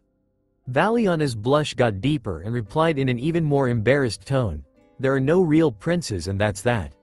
I mean, who will be even strong enough around my age, who will be able to even rescue me?" Again the same nearly 9-year-old boy with spiky crimson hair sneezed violently for the second time and started his training back again after taking a few more moments to recompose himself than the last time. Albiona replied with a knowing tone and teased mercilessly, "You know exactly who I am talking about. The youngest high-class devil in history of devils, the one we saw on TV during his ceremony together with your mother. And what was your thoughts at that moment? Let me remind you word to word. What an extremely handsome and powerful boy at my age. What do you want to say for yourself, huh miss?" Valiana's whole face got red and she started stuttering, "Iith, that W was no not. Ho, how do yo you even, why or yo you?" Albiona cut out Valiana due to bursting out in laughter and teased her even more, "Ha ha ha ha ha, look at you. You are stuttering and blushing. Oh my, it can't be my little Valiana got a crush on that boy. How cute." Valiana's blush reached her neck and ears and she ran to her bed burying her face in her pillows and yelled with muffled voice in real, "Shut up. Shut up, shut up, shut up." Albiona seeing this giggled some more and asked in a gentle tone with a warm smile on her face, "So you really do have a crush on him?" What was his name? Valiana, who have calmed down, answered in a shy tone, going back to her telepathic mode of speaking with her. Nei-chan, Naruto.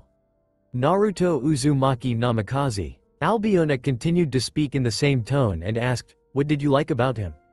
Valiana answered with a low voice, with a gentle smile on her face, his mesmerizing eyes and his smile, which was full of warmness, kindness, gentleness and confidence during the whole ceremony. Albiona, who was listening to this, couldn't help but giggle at this a little and answered in a slight teasing tone, oh my. Looks like somebody is starting to fall in love without even meeting the boy even once. Valiana, who has her face buried in the pillow, said in small shy voice, maybe. Albiona, watching Valiana's behavior, couldn't help but sigh in sadness. A gentle, sweet and caring little girl like her shouldn't be suffering what she is suffering in this hellhole. Albiona had to commend Valiana's mother's parenting skills. Even though suffering through all the abuse herself, she had managed to raise a gentle child like Valiana, whose attitude hasn't changed due to all the abuse she has suffered at the hands of her own father and grandfather just because of her mother. As a fellow female, Albiona has the highest amount of respect for Valiana's mother, who has raised such a gentle little girl after all they have been through together. Granted, Valiana adorns a cold and apathetic mask around her father and grandfather to make them believe whatever they are doing is working perfectly, but as soon as she is alone with or without her mother, her mask instantly crumbles and out comes her real personality, which is a kind and gentle child. Even though Albiona has never prayed before, she found herself praying for the little girl she has come to love and care for as if she were her own child, even though she makes herself to be her older sister. She loves Valiana as she was her own daughter, because Valiana reminds her of the girl she had adopted some time before getting sealed in the gear, and leaving that girl alone after getting sealed was one of the biggest regrets she even now holds. She never had a child of her own, but taking care, giving advice to her from time to time, holding conversations and laughing along with Valiana had made Albiona see Valiana as the adoptive daughter she once had, and that's why currently she found herself praying, cutting the mental connection between them, and she started praying, please, if there is any deity out there, please let this child out from this hellhole, and maybe, just maybe, allow her to meet this Naruto boy, who despite not meeting had made the girl unknowingly started making her fall for him. She at least deserve all the happiness she can after getting out of this hellhole. Albiona, after finishing her prayer, established the mental connection again and replied in gentle voice, I hope you get to meet him at least once after getting out of this hellhole, my dear. Valiana smiled gently at that and replied, yeah, I also hope that I at least meet him once after getting out of here. Albiona giggled at that, started teasing her again. Who knows, maybe he will turn out to be your prince after all. Valiana, having enough of Albiona's teasing, huffed and said, oh, shut it. Even you know that's impossible. Anyways, I am going to get some sleep, you should, to Nei-chan. Albiona gently smiled and replied in kind tone, no one knows what's impossible or possible until it happens. Of course, get some sleep, it's only afternoon, I will wake you up at night so we can get some more training in. Valiana, already getting sleepy, replied in low voice, then I am sleeping, bye for now, Nei-chan. Albiona replied in warm tone nasally, well my dear, I will wake you if something happens. And Valiana started sleeping peacefully, unaware of what is going to happen tonight. A few hours later, 2100. A loud feminine yell woke Valiana from her sleep. Valiana instantly sat up on her bed and asked in a frantic tone, what happened? Albiona hurriedly replied, Valiana, get up, that was your mother's scream. Valiana instantly stood up from her bed and started running towards her door. She was about to open the door when another scream from her mother was heard just outside the door, with a wet squelch sound and dull thud followed after. Valiana, hearing this, slammed the door open and witnessed a heart-wrenching scene.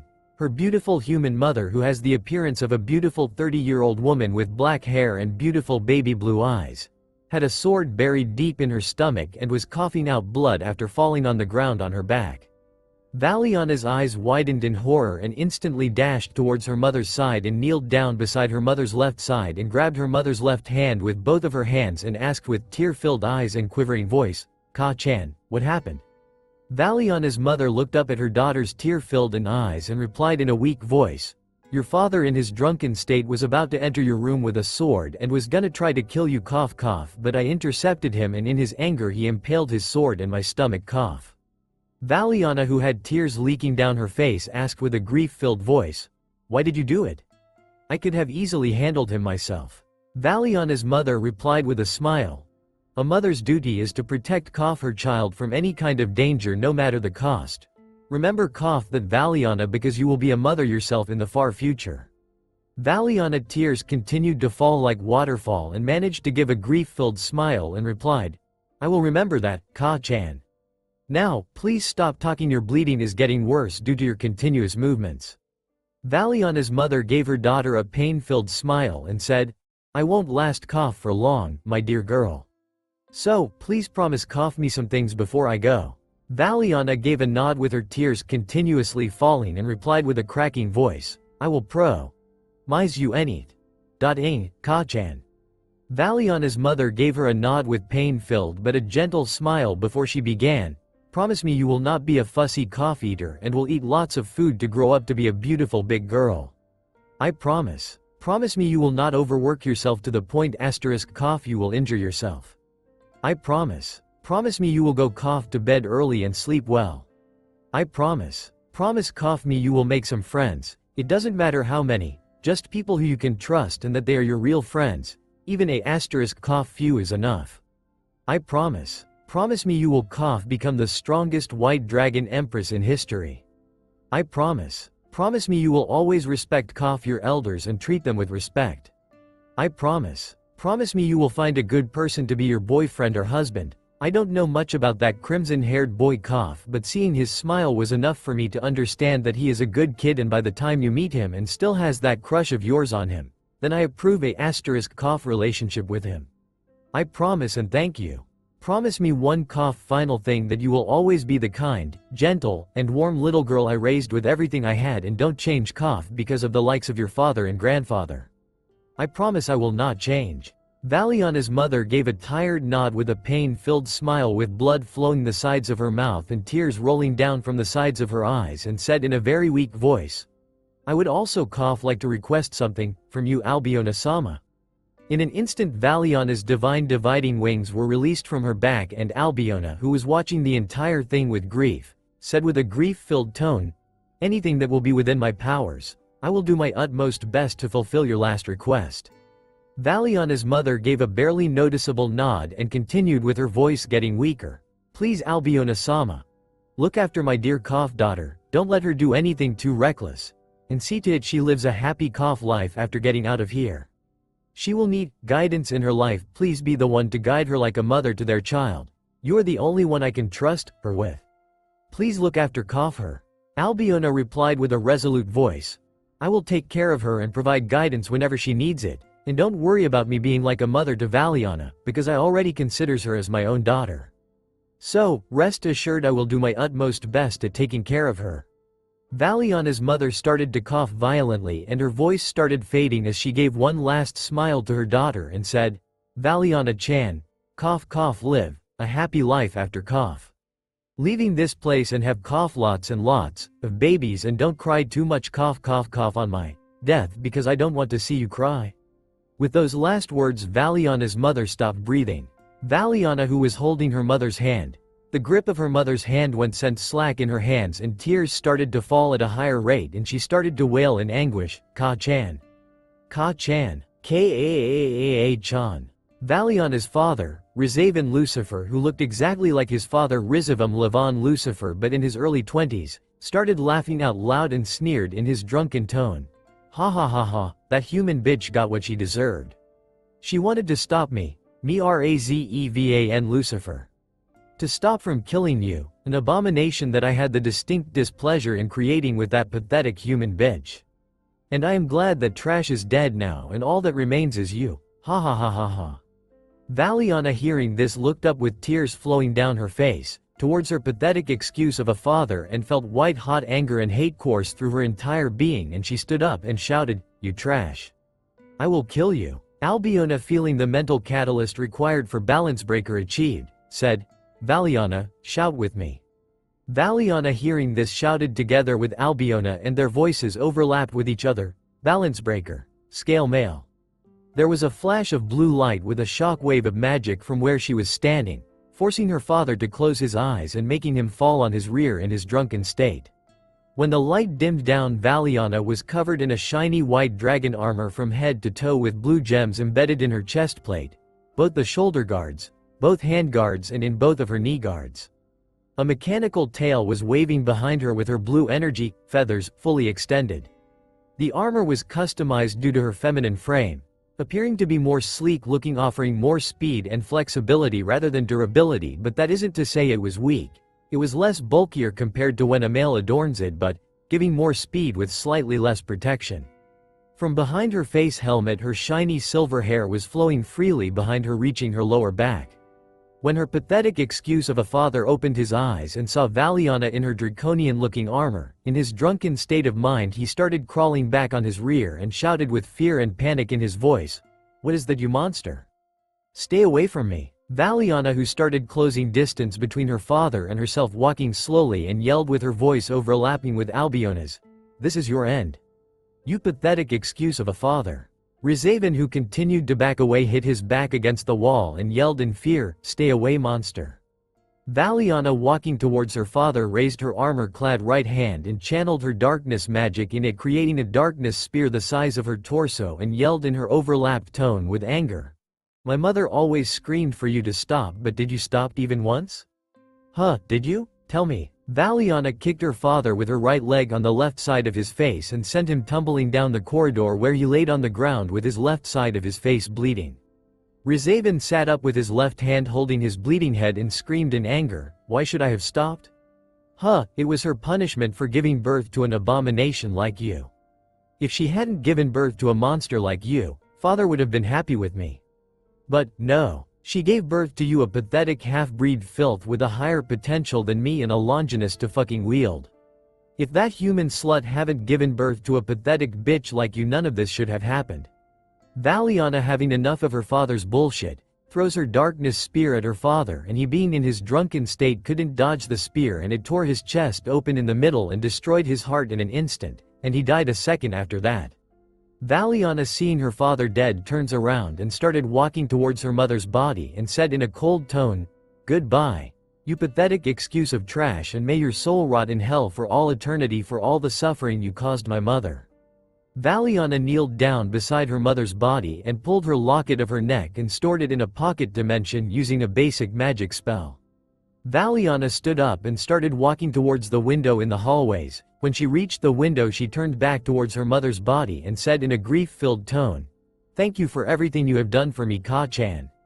I will fulfill all the promises I have made you and will live a happy life, like you always wanted me to have. Thank you, Ka-chan. Watch over me from above, nay? Goodbye, Ka-chan." As Valiana was about to break the window and start her escape, she heard a whisper in her ear in her mother's voice, "Always, dear." Valiana's eyes widened and tears started to flow down her face again. She, without looking back, broke the window and started flying out of the Lucifer mansion. Once she reached a specific height out of the mansion, she whispered in a low voice, "Thank you." Albiona said in a soothing and gentle tone, "Let's go, my dear." With a nod, Valiana started her escape. There was a sonic boom indicating her breaking the sound barrier, and she started flying in the direction of the forests outside of Lucifer Estate. Rizavam, who has watched all this happening with the help of a live video feed receiver, started chuckling in a malicious tone and said, "To think all of this to happen just required me to say to my foolish son that Valiana is going to surpass him soon, and he goes and does that." A man standing on his master's right side asked in a calm and questioning tone, "What will you do about that half-breed, Rizavam-sama?" Rizavam turned towards his loyal right-hand man and replied in a malicious and cold tone, "Get 15 low-class, 10 middle-class and 5 high-class devils to go after her. If they can capture her, then good, and if they can't, order them to kill her. She isn't to be left alive. Got it, Euclid-kun?" Euclid Lucifuge is the younger brother of Graphia Lucifuge and a fanatic old Mao supporter. Euclid is a young, handsome-looking man appearing in his early 20s with silver hair that is tied in a braided hairstyle. He is wearing a silver robe with detailed accessories. He looked towards his master and replied in the same calm tone of his, "It shall be done right away, Rizavam-sama. Would you like to watch the battle?" Rizavam gave an amused smile at this and said in his usual light-hearted tone that he always used, "There is no need to watch that half-breed's battle, Euclid-kun. There will only be two outcomes of this battle, either she will die fighting or gets captured before dying. She isn't that strong to take on so many devils at once of their power. I just want to see if she survives and get captured or die fighting. Euclid gave a nod and started walking to gather the devils required for his master's orders. When Euclid was out of his chambers, Rizavam turned towards the screen where the video has been paused at Valiana standing at the window clad in her scale mail. Rizavam started chuckling with malice in his tone and said in an arrogant voice, "Let's see, will you die or get captured, filthy half-breed, because there will be no other outcome for you." Rizavam wouldn't realize until much later that his arrogance at this particular moment has been his biggest mistake and has been the start of his downfall. Valiana, who has been flying at immense speed for the past 10 minutes in her balance breaker, asked Albiona with a slight pant in her voice, "Nei-chan, how much longer can I use balance breaker for flying?" Albiona replied in a thoughtful tone, "Around 15 minutes more, depending on the amount of magic you are using to increase your flying speed." Valiana asked in a questioning tone, "Will it be far enough for us to be safe?" Albiona replied in a calm tone, "It should be, considering we are already far from that hellhole." Valiana replied in a somber tone, "Yeah, we got away, but Ka-chan has to sacrifice herself." Albiona replied in an understanding and soothing tone, "Valiana-chan, your mother did everything for you and we are finally going to be free from that place, seeing as that was one of her main wishes to get you of that place. So, please don't cry. Your mother's last words were not to cry too much for her. Instead, live a happy life where you will be proud to tell your mother about your life when you will finally meet her again." Valiana managed a small smile at that and said in gratitude-filled tone, "Thank you, Nei-chan, for always being there for me. And I will live a happy life like I promised to Ka-chan, so that when we meet again and I tell her about my life, she would be proud of me." Albiona replied in a gentle and warm voice, "She will already be quite proud of you." "I know, I am already quite proud of you." Valiana smiled at that and asked in a shy tone, "Thank you, Nei-chan. But what you said about you considering me as your daughter, was it true?" Albiona continued in the same tone, "Of course, it was true, my dear.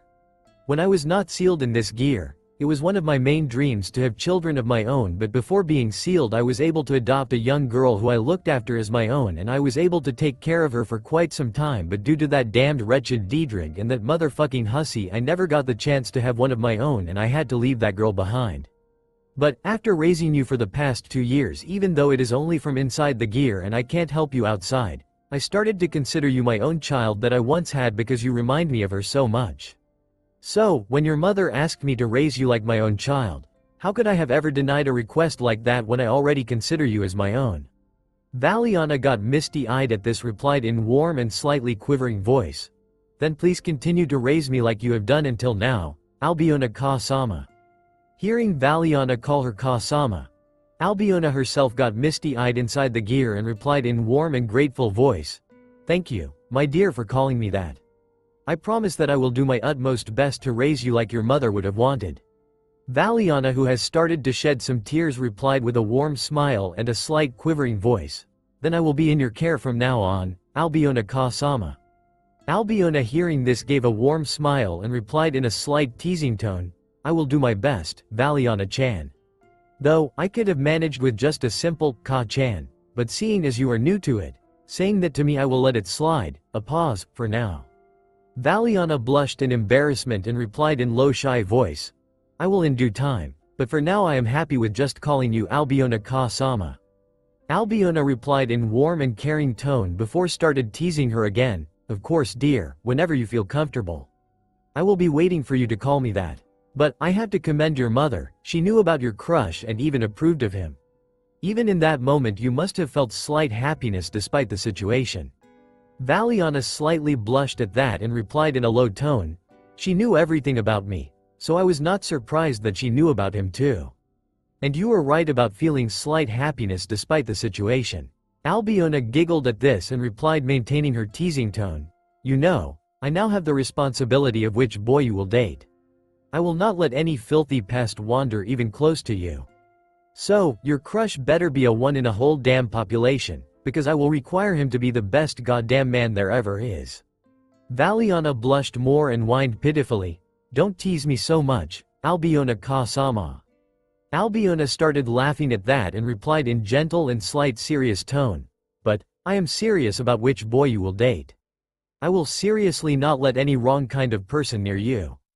Valiana gently smiled at her Ka-sama's protective attitude and replied in a warm tone, I understand, Albiona Ka-sama. But don't you think it's a little too early to talk about this topic? Albiona replied with heavy sarcasm-filled tone and asked rhetorically, who is the one who is having crush at such a young age, my dear Valiana Channa? Valiana blush covered her whole face and she tried to bury her head in her hands. Keyword being, tried, as her hands and face was still covered in her armor. So, she just groaned pitifully and continued flying at immense speeds. Albiona hearing this giggled a little and companionable silence fell between the two as Valiana continued to fly. Before Valiana curiosity got the best of her and asked Albiona a question, Albiona Ka-sama, you said you had adopted a daughter before, what was she like? Albiona replied in a fond and melancholic voice, she was very kind, shy, warm and gentle little girl like you. I met her when she was getting bullied because of her being weaker among her age group and I instantly helped her. After that incident I occasionally started visiting her and to train and take care of her as she had no one in this world for her and before I knew it she became someone I considered my own daughter and one day she accidentally called me Ka-sama. And from that day forward I adopted her as my own. We had so much fun together laughing, eating, training, hunting or anything we did it together. We were inseparable, but one day that wretched Diedrich and his motherfucking hussy of a mate came for me looking for a fight to finally declare him as the strongest after defeating me. I knew I couldn't get her involved in this and had to leave her behind and during our fight when I killed his mate and we were both severely injured ended up in the middle of the Great War and the biblical God got angered and sealed us in our injured state in the gear. Hence, started our rivalry being sealed in the gear because I wanted revenge on him for being the cause for me to get separated from my lovely daughter and him getting revenge on me for killing his hussy of a mate. Valiana was teary-eyed and said in a soft voice, I am sorry for making you recall painful memories, Albiona Ka-sama.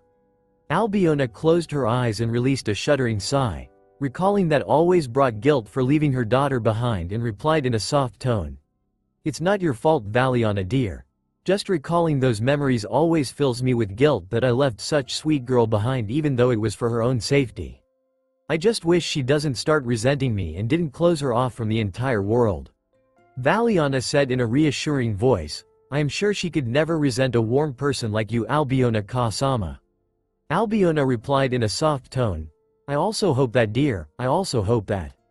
Valiana asked in a curious and slight excited tone, so, what's the name of my ne-sama? Albiona hearing this started laughing and replied in a teasing voice before it changed into a guilt and sorrow-filled tone. Now, is not the right time to learn her name for you Valiana dear.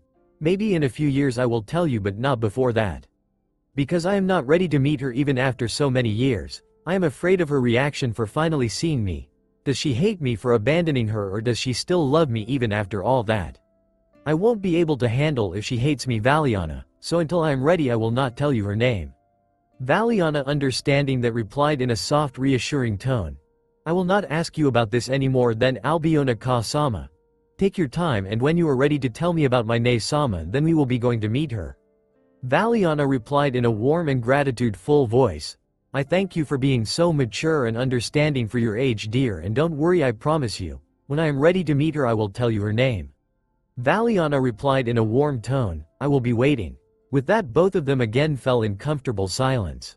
Albiona was the first one to break the silence this time and said, Valiana-chan, you have been flying for the past 20 minutes and the armor will only remain for give or take 5 more minutes or less. So, seeing as we have come quite a distance away after leaving Lucifer Estates completely and it's been rather rough 30 minutes for you since you have woken up from your nap, you should take a break by stopping in the nearby forest clearing that is coming up ahead but don't take your armor off. We don't know what dangers are still present so better be safe than sorry. Valiana gave a nod and after a few moments of more flying she lands in a clearing. Valiana looks around the clearing for a few moments and absently noted the moon appears to be clearer here than she had seen anywhere. Deciding to rest against a tree, as she sits down against the tree she started to control her breathing so she can recover a little. After she gained control of her breathing, She asked with a slight strained voice as using balance breaker was putting stress on her underdeveloped body for the first time. So, how much time should I rest Albiona-sama? As Albiona was about to answer her question, a condescending voice filled the clearing. Not much longer, you filthy half-breed. Valiana instantly stood up and got into her fighting position and demanded, who are you and show yourself? A condescending laughter was her answer and a figure stepped out of the shadows provided by the trees in the night. He was wearing a full-body black suit to blend in with the shadows with chest, hands and knees armor and tanto strapped on his back with. His face is covered by a blank mask with 2 holes for his eyes and a Lucifer insignia on his chest armor. He answered with a sneer, you don't have any right to demand anything from me, you filthy half-breed. Valiana, seeing the Lucifer insignia on his chest plate, instantly knew he was her pathetic grandfather's loyal soldier and asked in a cold tone, you alone are sent to capture me by my bastard grandfather? The man in front of her snarled angrily at noticing the amount of venom and disrespect towards his wonderful master. Yeah, right. Don't disrespect Rizavam-sama, bitch. And no, I alone wasn't sent to kill or capture you. Valiana rolled her eyes at his attitude and replied in a mocking and cold tone, oh, then pray tell where are the others?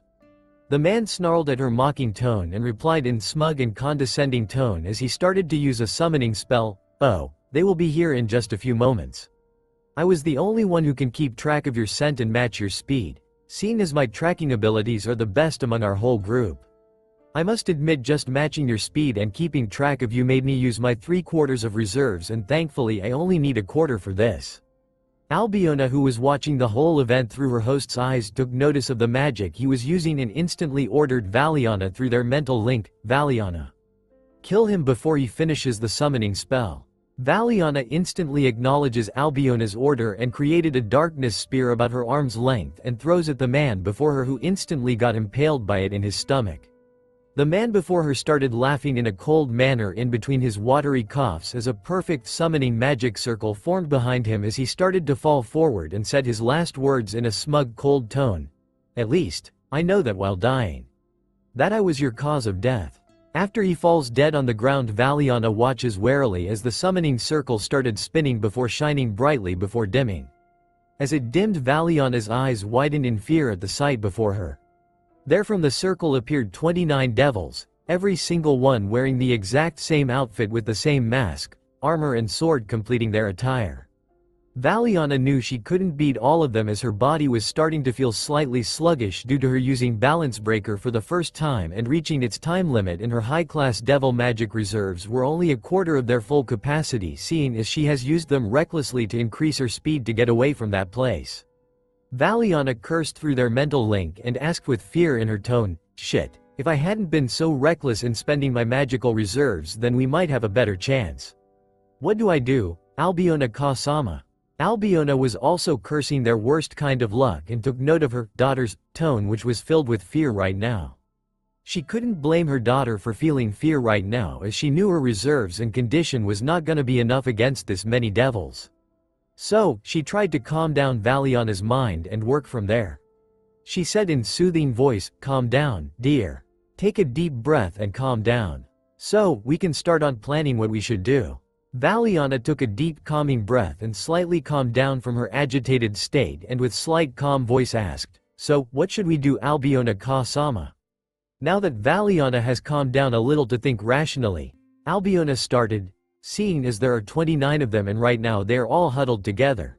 Use a bombardment of spells to kill as many as you can with raining them with multitude of your spells at the same time, using 3/4 of your remaining 1/4 of magical reserves, and with the last remains of your reserves strengthen your body and conjure darkness weapons using your magic to wield them for hand-to-hand combat, and do your best not to die. As Albiona finished explaining her strategy to Valiana, who listened intently while watching the group of devils in front of her warily for any movement. One devil out of the group took a step forward and spoke in a condescending tone. You are severely outnumbered here, half-breed. Just surrender and we will take you back to Rizavam-sama. Another one stepped forward and spoke in the same manner. Just surrender, little bitch. What can you ever hope to do against so many of us? Valiana, still in her balance breaker, raised both of her hands above her head and exclaimed in a cold tone while gathering the necessary magic, this. Instantly above Valiana's head about 200 magic circle appeared of different variations in a wall-like shape above her, and they started to fire her darkness magic, which consisted of her darkness magic taking shape of various weapons and basic, but powerful elemental attacks like fire, water, lightning and wind. Instantly as the spells were launched there were many screams that could be heard within the dust cloud, that have been formed due to several spells hitting the ground. As the spell ended after a few seconds, Valiana's armor vanished and she instantly dropped down to her one knee with sweat dripping heavily from her face, and her breathing became labored due to the amount of magic she used in an instant and how little magic she has left in her body, and due to immense stress balance breaker put onto her underdeveloped body after it was finally released. Valiana looked up after the dust cloud has begun to disperse due to wind flowing in the clearing, and saw that out of 29 devils only 17 devils remained standing alive. Those who died, their body could be seen with many holes, burn marks and with mutilated body parts due to her variety of her spells lying on the ground. Out of the remaining 17 devils 14 looks relatively unharmed with just slight tears in their outfits and occasional burn marks or light cut on their bodies, and the last 3 were bleeding heavily with deep cuts and third-degree burn marks on their bodies, and they were barely even standing. One of the relatively unharmed devils mocked her with a cold tone, "Ha, that was a nice attempt for a half-breed. But, sadly for you, you were only able to kill all the low-class devils that served their purpose as meat shields well." Valiana, hearing this while still kneeling and panting, looked up at the devil that spoke that and yelled in a furious tone, "Meat shields? Aren't they your own comrades? Fellow species? How could you even say that?" Another one of the unharmed devils spoke up, hearing this replied in a condescending tone, "Don't be foolish, pathetic half-breed. They are low-class devils, their only purpose is to serve devils of higher class, and in this case they served their purpose as meat shields rather well, if I do so say myself." 14 of remaining devils started laughing maliciously hearing this, while the rest of the 3 did their best to remain conscious. Valiana, regaining some of her breathing, stood up with slight wobble and channeled her remaining magic in her body to strengthen it and get her a second wind to at least try to remain alive as long as possible. Valiana, gaining control over her still heavy breathing, and after channeling her magic throughout her body she managed to get her footing. She, after hearing that, snarled with furious look on her now uncovered face and replied with disdain in her tone, "You all, along with my grandfather, are nothing but worse than scum." All devils, hearing the venom and disrespect towards their masters, stopped laughing. One of the devils yelled at her in rage-filled voice, "Don't insult our master. You pathetic half-breed." Valiana replied with a mocking and cold tone with a condescending smirk on her face, "Oh yeah? What are you gonna do, trash?" One of the devils sneered with an arrogant tone, "Don't worry you pathetic bitch, we will show you." Another one snarled some orders, "You 3 low-class devils, don't just stand there and attack that bitch already." Valiana, seeing the 3 barely conscious devils making their way towards her with a wobble in their steps, decided to take pity on the 3 and conjured 3 relatively small darkness spears due to her near-empty reserves in the air in front of her with a wave of her hand, and launched them at great speed for a low-class devil to even follow. The 3 devils in their barely conscious state could only widen their eyes before the 3 of them got stabbed in between their eyes with palm-sized black spears and dropped instantly dead on the ground. Valiana, panting slightly due to her reserves getting even lower, and said in a cold tone, "That's what I expect of trash like you guys. Sending already dead on their feet devils to their death where you cowardly watch from behind." One of the remaining 14 devils yelled at her in a furious tone and barked some orders, "How dare you, you lowly bitch. You 4 kill that pathetic half-breed." Valiana, seeing the 4 relatively unharmed devils heading towards her, she channeled some darkness magic in both of her hands and created 2 katanas out of her magic. Wielding them in a 2-hand sword style, she exclaimed to Albiona in a determined tone through their mental connection, "Let's do this, Albiona ka-sama." Albiona said in encouraging voice, "Go, Valiana." The 4 devils that were coming at her in a diamond formation started to split up apart from their formation. First devil came at her with his tanto aimed at her heart in an attempt to stab, was sidestepped by Valiana and kicked him in his ribs with her right leg in a devastating mid-kick enhanced with her magic, breaking his couple of ribs and puncturing his lungs in the process, and sent his tumbling dead body to the ground. Albiona's powerful voice could be heard throughout the clearing, "Divide. Valiana instantly felt her reserves increase by dividing his reserves and adding to her own. Another devil came at her from her right side and attempted to bisect her from the middle with his wind-enhanced Tanto. Seeing this, Valiana brought her own double katanas to side to block the attack and was pushed back due to his bigger size and more strength. Valiana ended the power struggle with channeling more magic in her body to increase her strength temporarily and pushed him back and throws her katana at his chest, and it pierces his heart at his temporarily lack of attention due to his surprised expression of being overpowered by the pathetic half-breed and dropped dead instantly. A crackling noise was heard from behind her and she instantly jumped with her magic-enhanced body couple feet to her side, just in time too, because where she was standing before struck a big bolt of lightning. She turned around to her left, sensing movement, and blocked a Tanto coming from overhead with the flat of her darkness katana, her left hand holding the handle and right supporting the other side of the flat of the blade with an open palm at just below the tip. She tilted her sword diagonally to the right to let the Tanto against her katana slid down her sword, and the devil got unbalanced due to the shift in position where he was putting all of his weight in his Tanto and started to fall forward. Valiana sidestepped him and let him fall forward before spinning on her heels and stabbed her katana in his back, which pierced through his heart and came out of his chest and touched him on his back before he fell to the ground dead.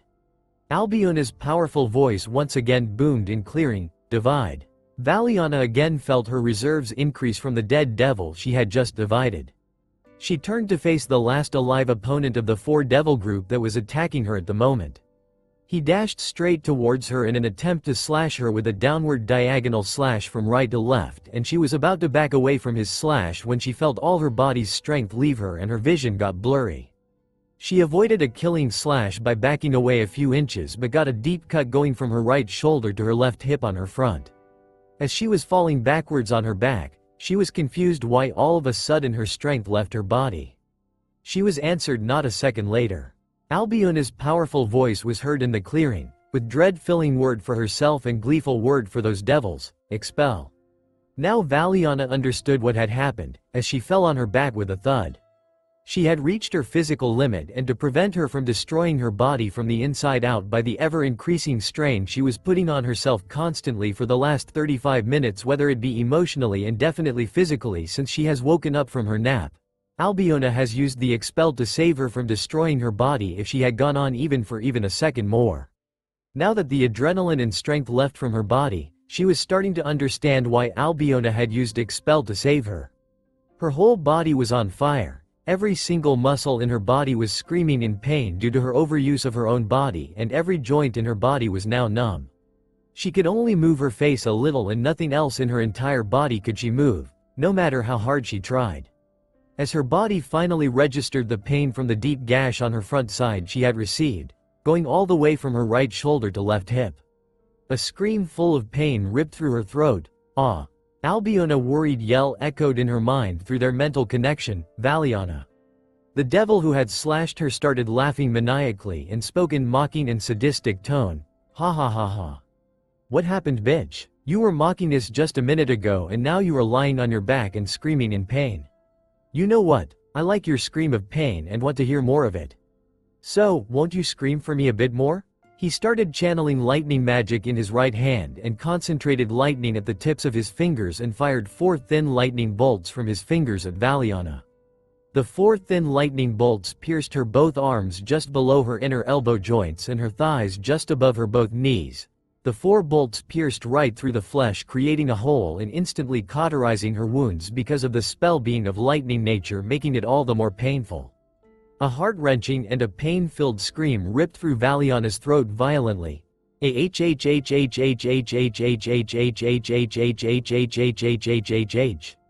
All the devils in the clearing started laughing in sadistic glee.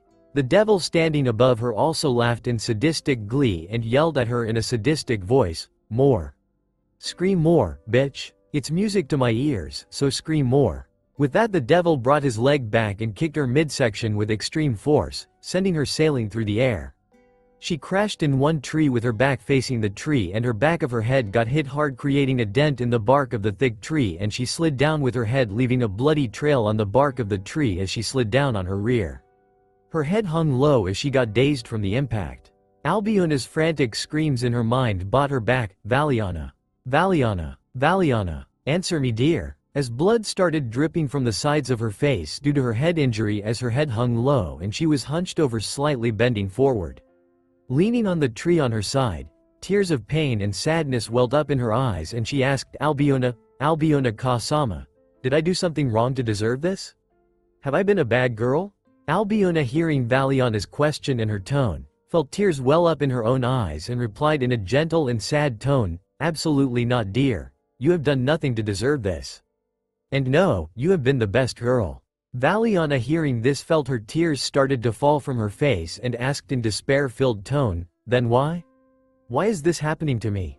Albiona felt her own tears started falling from her side of her scales and replied in a sorrow-filled tone, I don't know dear, you don't deserve any of this and yet it is happening to you.